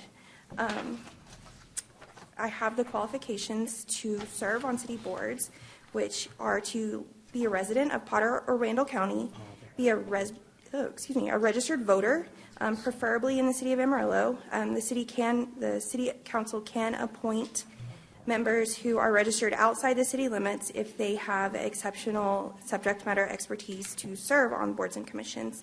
They cannot be indebted to the city of Amarillo, and they must have had attendance with at least 75% if they are being reappointed. We're going to start today with Animal Management and Welfare Advisory Board. This board is composed of 5 members appointed by City Council. One of these members must be a faculty member from Texas Tech University School of Veterinary Medicine. Board liaison is Victoria Medley, and the current members of the advisory board are listed on the screen, including 1 vacancy. There are 4 positions to consider today. Please note, again, that one of these must be a faculty member of Texas Tech School of Veterinary Medicine.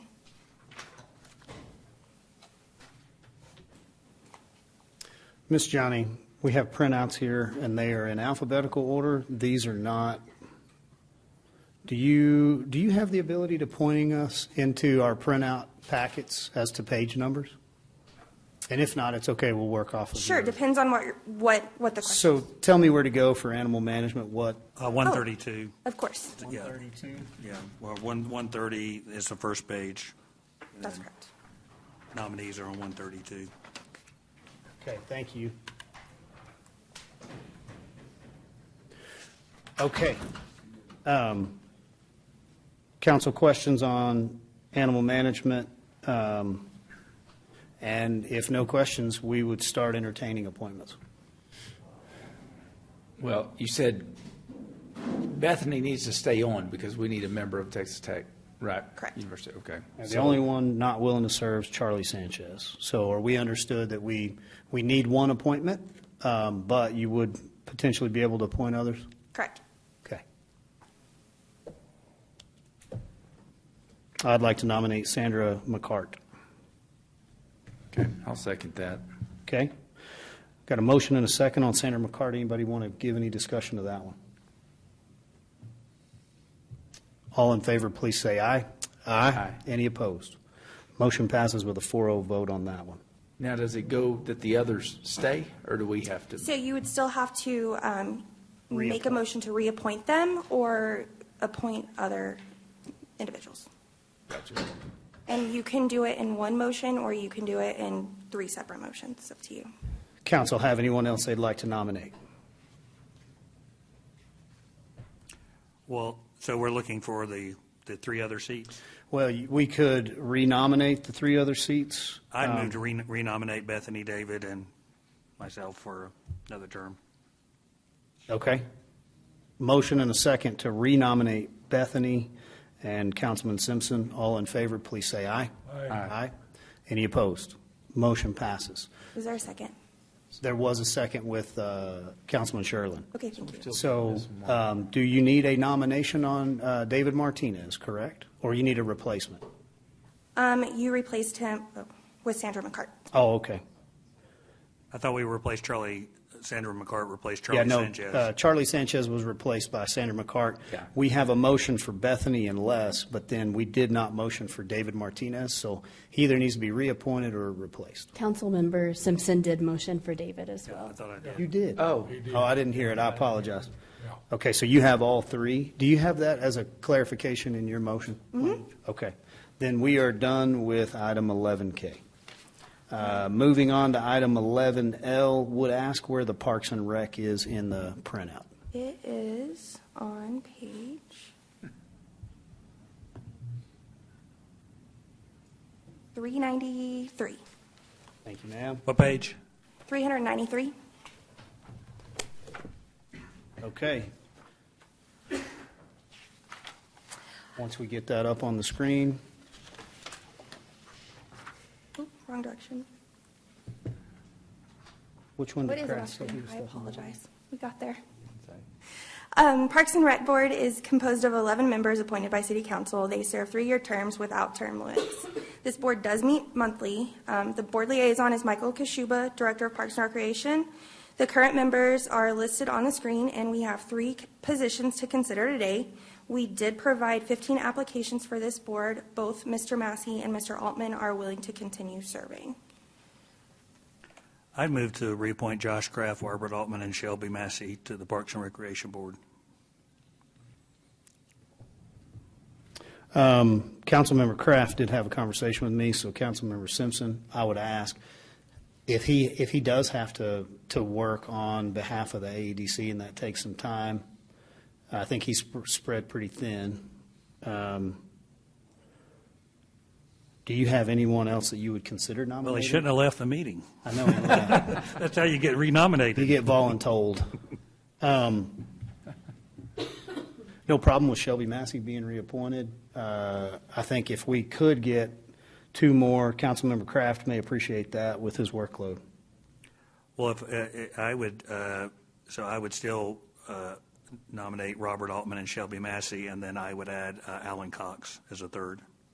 So an amendment to that motion. Do you need any clarification on that, Johnny? No, I have it, sir. Okay. I have a motion and a second on that. Any further discussion? Do you mind repeating that back to us so we've got it right? We have a motion for Robert Altman, Shelby Massey, and Alan Cox. Alan Cox. Okay. All in favor, please say aye. Aye. Any opposed? Motion passes on item 11L. Item 11M, beautification and public arts. Starts on 236. Okay. Oh, 234. We are needing 3 positions. Yes, sir. 4 positions. It's composed of 9 members and 1 non-voting member appointed by council. They serve 3-year terms and do not have term limits. This board also meets monthly. The board liaison and ex officio is Michael Kashuba, Director of Parks and Recreation. There are the current members are listed on the screen, including 2 vacancies. We do have 4 positions to consider today. You have 19 applications for this board, and Ms. Young is still willing to continue serving at the pleasure of the council. I would move to reappoint Stephanie Young and nominate Tommy Knox to a vacancy position. I'll second. A motion and a second. Any further discussion on that one? All in favor, please say aye. Aye. Leaves us 2 more, gentlemen, if you've got any nomination. I'd nominate Francis Frost. Second. Any further discussion on that one? I have a motion and a second on Francis Frost. All in favor, please say aye. Aye. Did you want Ms. Frost on a vacancy or replacing on a vacancy for a term ending in 2026 or a new term beginning on January 1st of 25? Let's do the vacancy. Yeah. So we have a new term. Does anyone have an individual they'd like to nominate? I'll nominate Shanna Peoples for, I guess the one left is Lauren Hall. Is that correct? Correct. Okay. Second. Motion and a second for Shanna Peoples. All in favor, please say aye. Aye. Any opposed? Motion passes with a 4-0 vote on item 11M. On item 11N, Library Advisory Board, where do we need to go, Johnny? To 345. The Library Advisory Board is composed of 5 members appointed by City Council. The members serve 3 years without term limits. This board meets bi-monthly. The liaison to this board is Amanda Barrera, the Director of Library Services. We have the current members listed on the screen, and we have 3 positions to consider today. All members whose terms are expiring are willing to continue serving at the pleasure of the council, but you did receive 22 applications. Open for nominations, gentlemen. Well, I'd move we reappoint Chrissy Gagnon, John Essler, and Lillian Withrow. Second. I have a motion and a second. Any further discussion on this one? All in favor, please say aye. Aye. Any opposed? Motion passes with a 4-0 vote. Item 11O, Advisory Committee for People with Disabilities. That's number 1, isn't it? Yes, sir. It's your first one, and it is on page 18. This board has 5 members appointed by City Council. They serve 3-year terms and do not have term limits. This board meets 2 to 4 times per year. The liaison to this board is Chris Quigley, the Director of Transit. The current board members are listed on your screen, and there is 1 position to consider today. Ms. Gingrich is willing to continue serving at the pleasure of the council, but you have received 8 applications for this board. I move to nominate Darlene Martin in place of Mrs. Gingrich. I'll second. Motion and a second on Darlene Martin. Any further discussion? All in favor, please say aye. Aye. Any opposed? Motion passes with a 4-0 vote on item 11O. Item 11P, Public Health Board members. Yes, sir. They start on page 175. This board is composed of 8 members. City Council appoints 2 positions, with the remaining positions filled by various other entities. The liaison to this board is Casey Stoughton, Director of Public Health. The current members of the Amarillo Public Health Board are listed on the screen, and 1 City of Amarillo position is up for appointment today. You received 6 applications for this board, and Mr. Hawkins is willing to continue serving at the pleasure of the council. I move to reappoint Kevin Hawkins. Second. Motion and a second on Kevin Hawkins' reappointment. Any discussion? All in favor, please say aye. Aye. Any opposed? Item 11P passes with a 4-0 vote. On to item 11Q, Convention and Visitors Bureau. Starts on page 325. The CVB Board of Directors is composed of 9 voting members and 3 non-voting ex officio members. The City Council appoints 4 of the 9, 3 members at large and 1 council member. They serve 3-year terms and do not have term limits. This board does meet monthly. The liaison to this board is Cashin Smith, Executive Director of the Convention and Visitors Bureau. The current members are listed on the screen, and there are 2 positions to consider today. 1 must be a council member. You received 8 applications for this board, and Ms. Knapp Eggers is willing to continue serving at the pleasure of the council. I move to appoint Serene Patel to the at-large position and reappoint Tom Sherlin to the council. If you qualify for an attraction or a hotel fee. Oh, does not qualify. I withdraw my motion. I'll make a motion to accept Angela Eggers. To reappoint. She's past president. Okay. Or president. Okay. Do you want to move to reappoint yourself? Probably not. Please. Second. I'll second. Yep. Any further discussion on this? We have a motion and a second. All in favor, please say aye. Aye. Any opposed? Motion passes. Item 11Q. We are moving on to 11R, Hospital District. Hospital District starts on page 95. There are 7 members appointed by council, members to serve 2-year terms and do not have term limits. This board meets quarterly. The liaison to this board is Laura Storrs, Assistant City Manager and Chief Financial Officer. Current members are listed on the screen, and there are 3 positions to consider today. You have 4 applications for this board, and please note that Mr. Bonner and Mr. Alexander, Ms. Bonner, Michelle Bonner, and Mr. Alexander are willing to continue serving at the pleasure of the council. Well, I'll make a motion to appoint Michael Alexander and Michelle Bonner back to the board. Second. Any discussion on reappointment of Michael Alexander, Michelle Bonner? All in favor, please say aye. Aye. Any opposed? I would make a motion to appoint Dr. Rolf Habersong to the position for Laura Street. I'll second. I have a motion and a second on Dr. Habersong. All in favor, please say aye. Aye. Any opposed? Motion passes. Ms. City Secretary, I'll get you that contact since he was not an applicant. Okay, thank you. Okay, we're going to move on to item 11S.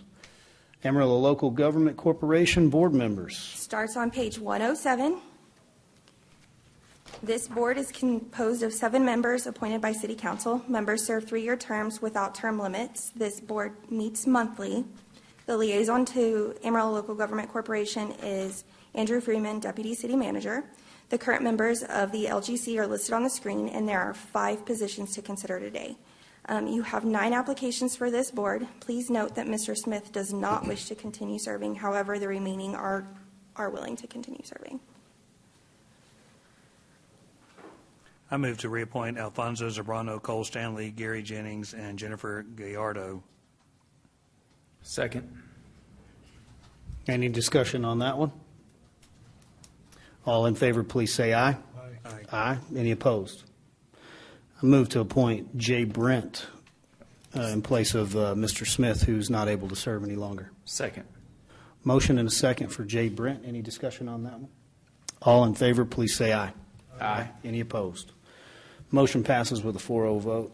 On to 11T, Amarillo Potter Events Venue District Board. Venue District starts on page 161 of your packet.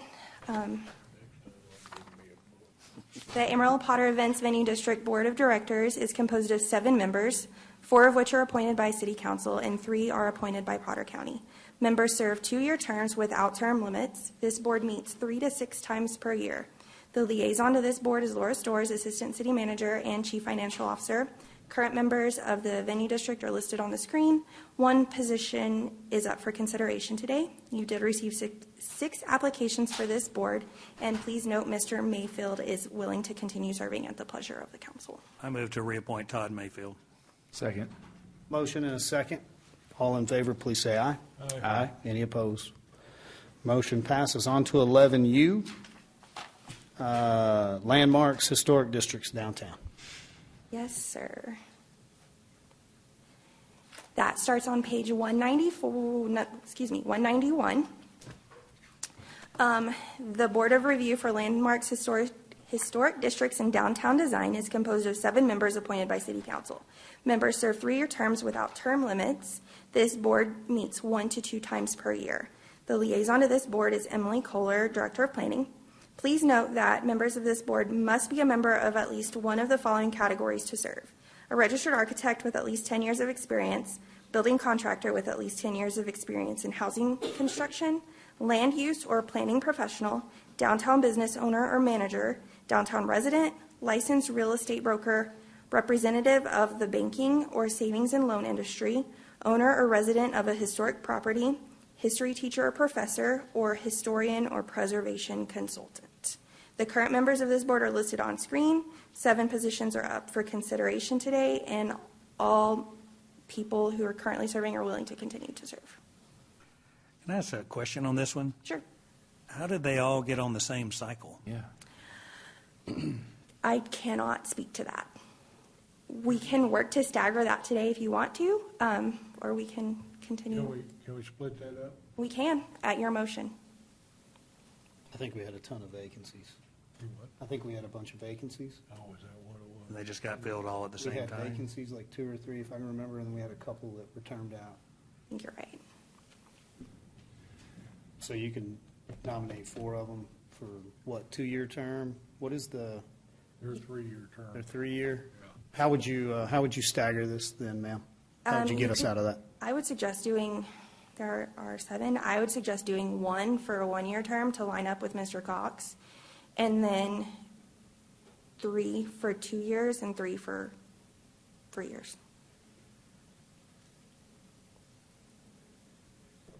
Okay, so we want to stagger this? Is that what we're hearing? That's what we're discussing. Okay. I would think so, yes. Then I'd make a motion to renominate Cindy Bulla for a 1-year term to coincide with Alan Cox. Okay. Keep going. And make a motion to, or add to this motion, renominate Devin Savage, Gary Jennings, and Greg Bliss for a 2-year term. And Mike Ritter, Stephanie Daggett, and Wesley Knapp for a 3-year term. Second. Motion and a second on item 11U. Can we get a quick clarification? Do you want to leave Ms. Daggett in the alternate position? Oh, is she an alternate? She is. Sure. Okay. Everything you need? All in favor, please say aye. Aye. Any opposed? Motion passes. Item 11V. We can please convey the reasoning why we did that. Yes. Why we left it. Yes, absolutely, to 'cause I do stagger think the it's going to be terms. much healthier to not have everybody rolling off at one time. Absolutely, and actually our boards and commission ordinance calls for them to be staggered, so you're actually lining us back up with ordinance.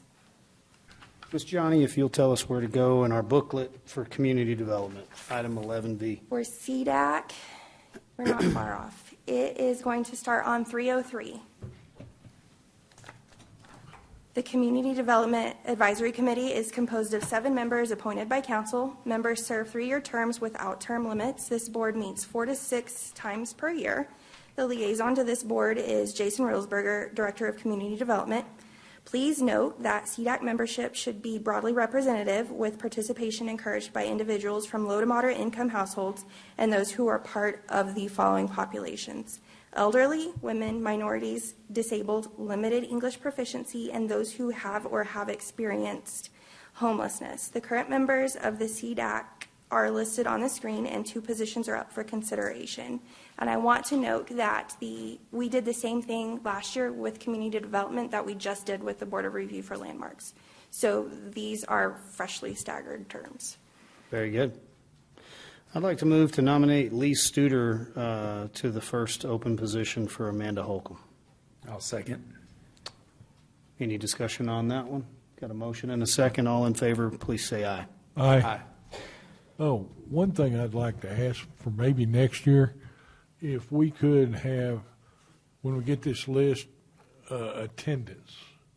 Yeah. Because if we could get that, because, you know, we may be appointing somebody that hadn't been showing up anyway, so.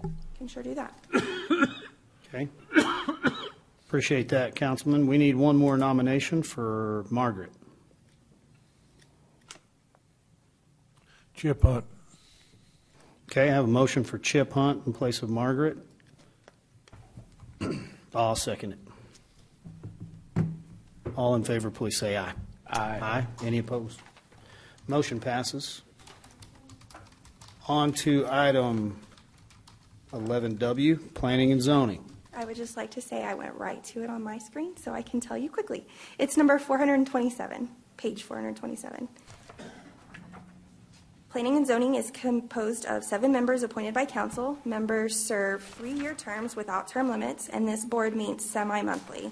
The liaison to this board is Emily Kohler, Director of Planning and Development.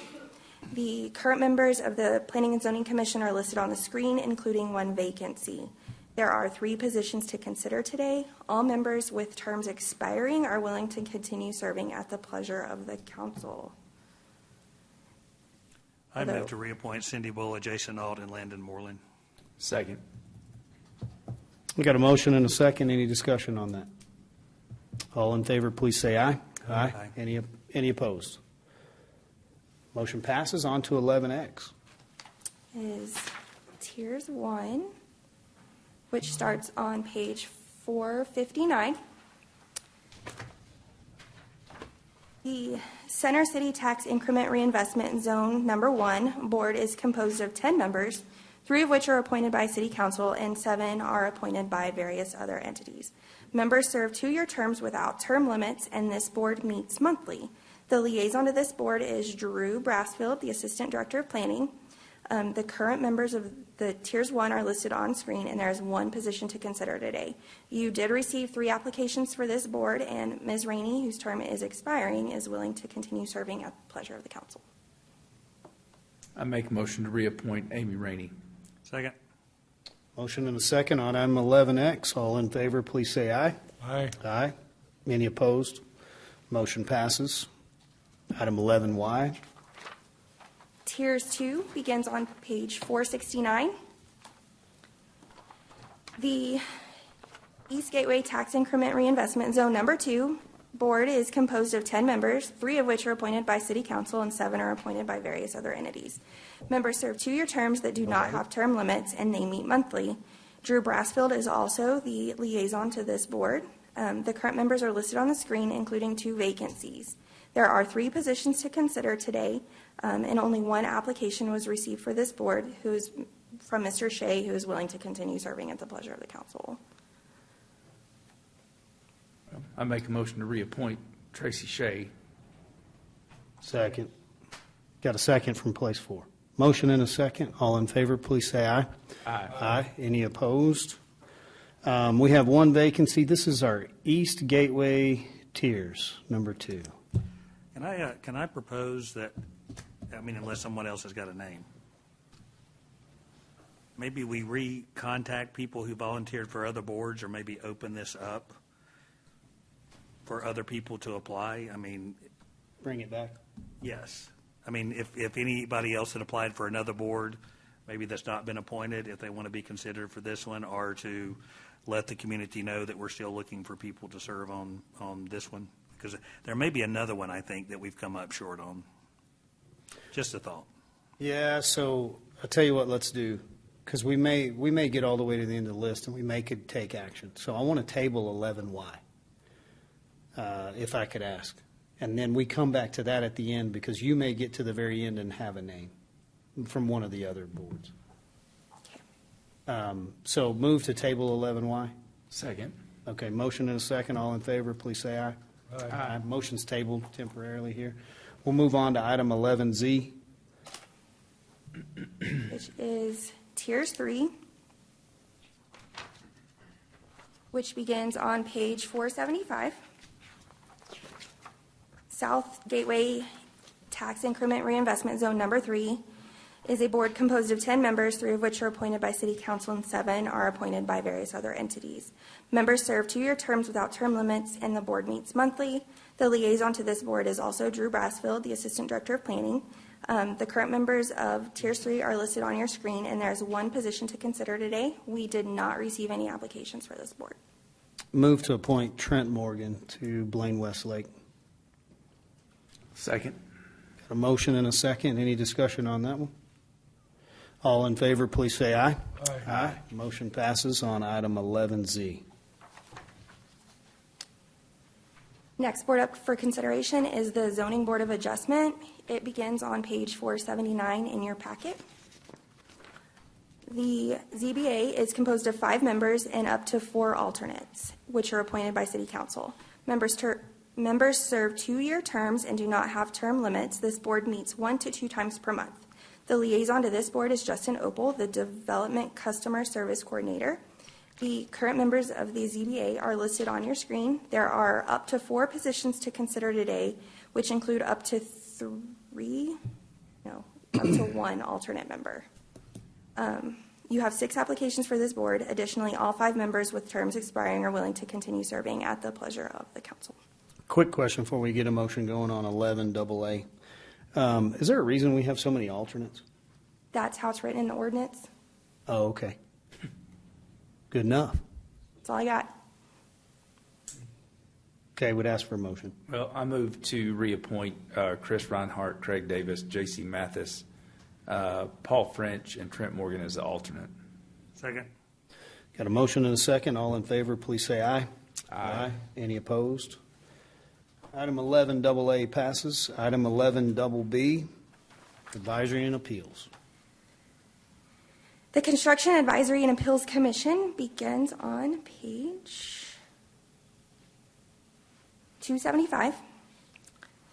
This board is composed of 9 members appointed by council and has specific requirements for each position. It is comprised of 1 registered architect, 1 registered professional engineer with experience in structural design, electrical engineering, or the design of plumbing or HVAC systems in buildings, 1 building contractor with experience in commercial or industrial building construction, 1 building contractor with experience in housing construction, 1 electrical contractor who is licensed by the city as a master electrician who has experience in electrical contracting in building construction, 1 heating and air conditioning contractor who is licensed by the state as an air conditioning contractor, 1 plumbing contractor who is licensed by the state as a master plumber and who has experience in plumbing contracting in building construction, 1 insurance, fire, and casualty recording agent, and 1 citizen who has no direct financial interest in the building construction industry, real estate development, sales, or management, or a utility company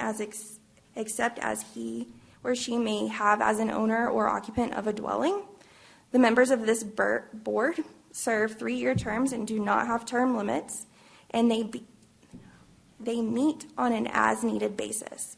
The liaison to this board is Johnny Scholl, the building official. The current members of the CAAC are listed on the screen, and there are 5 positions to consider today. You have 10 applicants for this board, and the board members whose terms are expiring are all willing to continue serving another term at the pleasure of the council. It's a lot of information. Council? I move to reappoint Gary Ward, Jim Baines, Russ Glaze, Ryan Huseman, and Tom Roller. Second. Motion and a second. All in favor, please say aye. Aye. Aye. 11 B passes with a 4-0 vote. On to 11 C, Condemnation Appeals. Condemnation Appeals begins on page 299 of your packet. This board is composed of 5 members and 1 alternate member appointed by council. Members serve 2-year terms without term limits, and they meet 1 to 2 times per month.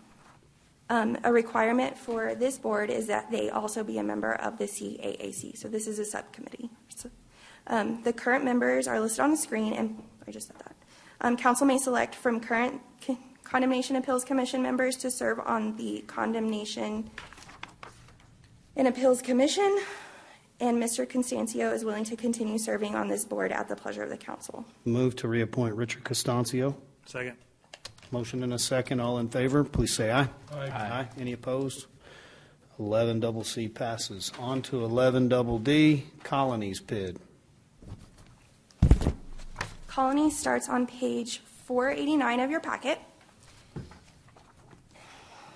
The Colonies Public Improvement District Advisory Board is composed of 5 members, 2 recommended by the developer, 1 recommended by the trust, and 2 who are homeowners. Members serve 3-year terms and do not have term limits. This board meets 2 to 4 times per year. The liaison to this board is Carrie Roberts, the PIDS coordinator. All current members of the Colonies Public Improvement District Advisory Board are listed on the screen, and all 5 positions are up for consideration today. The developer recommendations are for Clark Damon and Jason Burr to be reappointed. The homeowner recommendations are for Trey Wilkinson and Josh Langham to be reappointed, and Luke Austin has been recommended by the developer to be reappointed for this board. I move to reappoint Trey Wilkinson, Clark Damon, Jason Burr, Josh Langham, and Luke Austin. Second. Motion and a second. All in favor, please say aye. Aye. Aye. Motion passes. Item 11 EE, Heritage Hills PID. Starts on page 502. Heritage Hills Public Improvement District Advisory Board is composed of 5 members, 2 recommended by the developer, 1 by the owner, and 2 who are property owners. These members also serve 3-year terms without term limits, and this board meets 2 to 4 times per year. Carrie Roberts is the board liaison. The current members of the Heritage Hills Advisory Board are listed on the screen, and all 5 seats are up for consideration. The owner recommends Scott Walton. The Homeowners Association recommends Aaron Johnson and Tolk Persons, and the developer recommends Perry Williams and Seth Williams be reappointed to serve on this board. Okay, I move to reappoint Aaron Johnson, Kevin Toke Persons, Perry Williams, Scott Walton, and Seth Williams. Second. Motion and a second. All in favor, please say aye. Aye. 11E passes, double E. 11 double F, Pinnacle. Pinnacle starts on page 517. This board is composed of 3 members, 2 recommended by the developer and 1 recommended by the owner. They serve 3-year terms without term limits and meets 2 to 4 times per year. Carrie Roberts is the liaison to this board, and the current members are listed on the screen. All 3 positions are up for consideration today, and all 3 have been recommended by their appropriate recommenders to be reappointed. Do they not have any citizens on this bid board? Not at this point in their development. They're not there yet. Okay. Pretty typical, right? Correct. Yeah. Once they have more homes, they'll add the homeowners to the board. I move to appoint Cleveland Turner, Mark Franklin, and Wendell Davies. Second. Sorry, motion from place 4, second from place 2. All in favor, please say aye. Aye. Any opposed? Motion passes. For 11 GG, Point West. Point West begins on page 529 of your packet. This board is composed of 5 members, 1 recommended by the developer, 2 recommended by the owner, and 2 that are property owners in the PID. Members serve 3-year terms and do not have term limits, and this board meets 2 to 4 times per year. Carrie Roberts is the liaison to this board as the PID's coordinator. The current members of the Point West Public Improvement District Advisory Board are listed on the screen, and there are 4 positions to consider today. Alkesh Patel has been recommended by the lot owners, Kevin Carter and Tim Ingalls by the developer, and Nathan Morrow by the owner to serve additional terms on the advisory board. Make a motion to reappoint Alkesh Patel, Kevin Carter, Nathan Morrow, and Tim Ingalls. Second. Motion and a second. All in favor? Aye. Any opposed?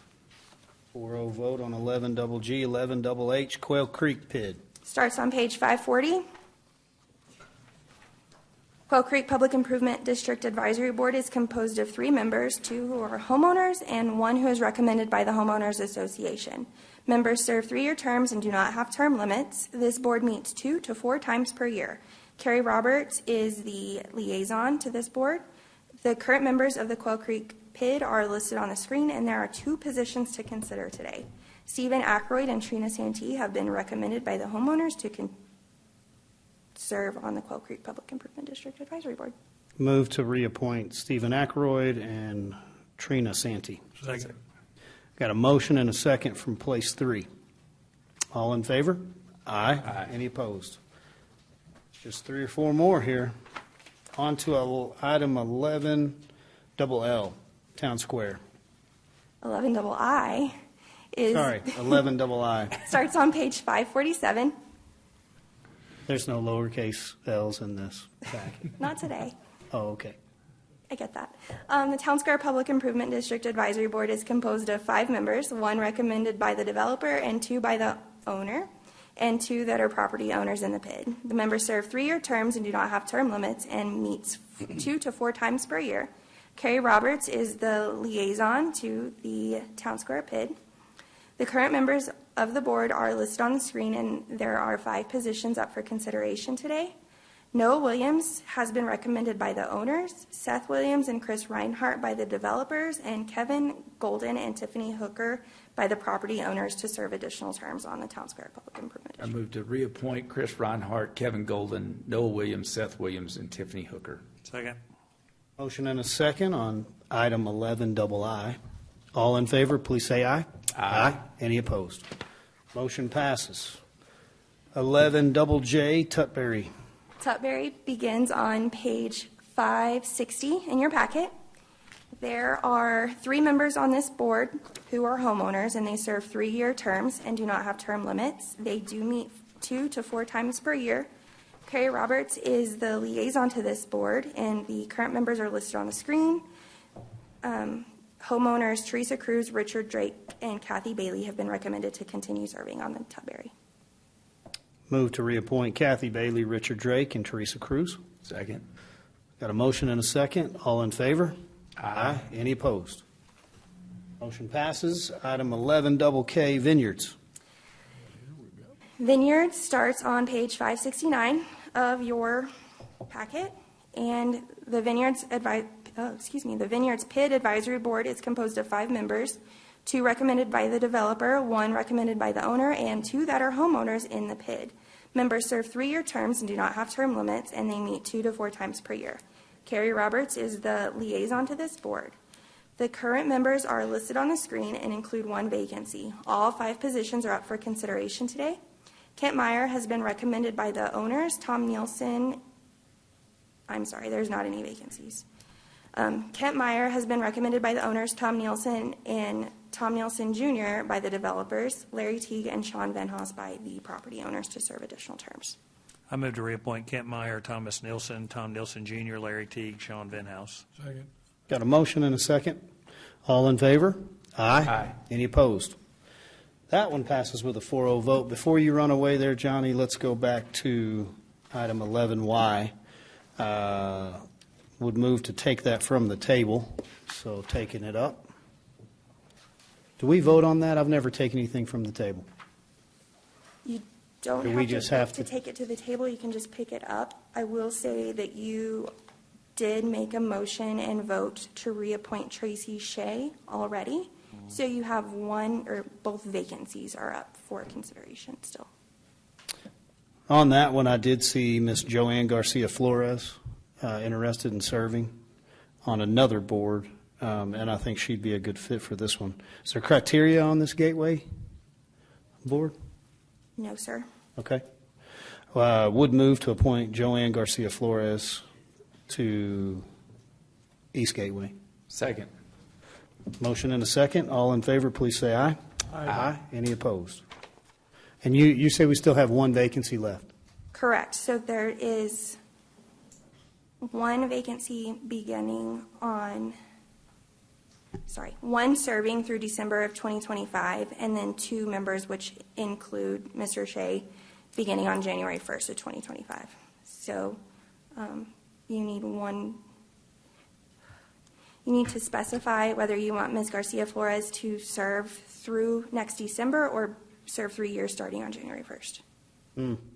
I'd prefer her to serve the 3-year term starting January 1. Perfect. Does that take care of our vacancy issue? It takes care of 1 vacancy issue, and you have 1 more. Okay, so we'd go back to Councilman Simpson, put that back out, and see if you can get 1 more, bring this one back, or did we have anyone else you like? I don't, I mean, I'd want to make, I think if we put it back out to see if anyone that applied that has not been appointed would like to serve on this. Would give staff an opportunity to reach out to Mrs. Garcia Flores, see if she's even interested for this board. Okay. And just note, this one will essentially be finishing out a term for 1 year. So item 11Y, we're going to take no action? No, we did take action. So how are we going to do that? We're just going to, so we've got 2 motions and 2 votes on that one for the two that we filled, and then we are just going to not take action on this extra one, and we Okay. will revisit that. Okay, so item 11Y passes with 4-0 votes. Okay. Is there anything further on your end, Mrs. Glick? I don't have anything further. We are going to reach out to those individuals who have been appointed to let them know that they have been appointed, and provide them with the information for their Open Meetings Act training, and bring back the appointments that we need to. Okay, we greatly appreciate you, your office, all the work on these. It's a lot. So thank you. Sir? No further business here today. Everybody good on your end, Mr. Pack? Okay. Without any opposition, I'm going to tell us we're adjourned. You're adjourned. Thank you for attending the meeting.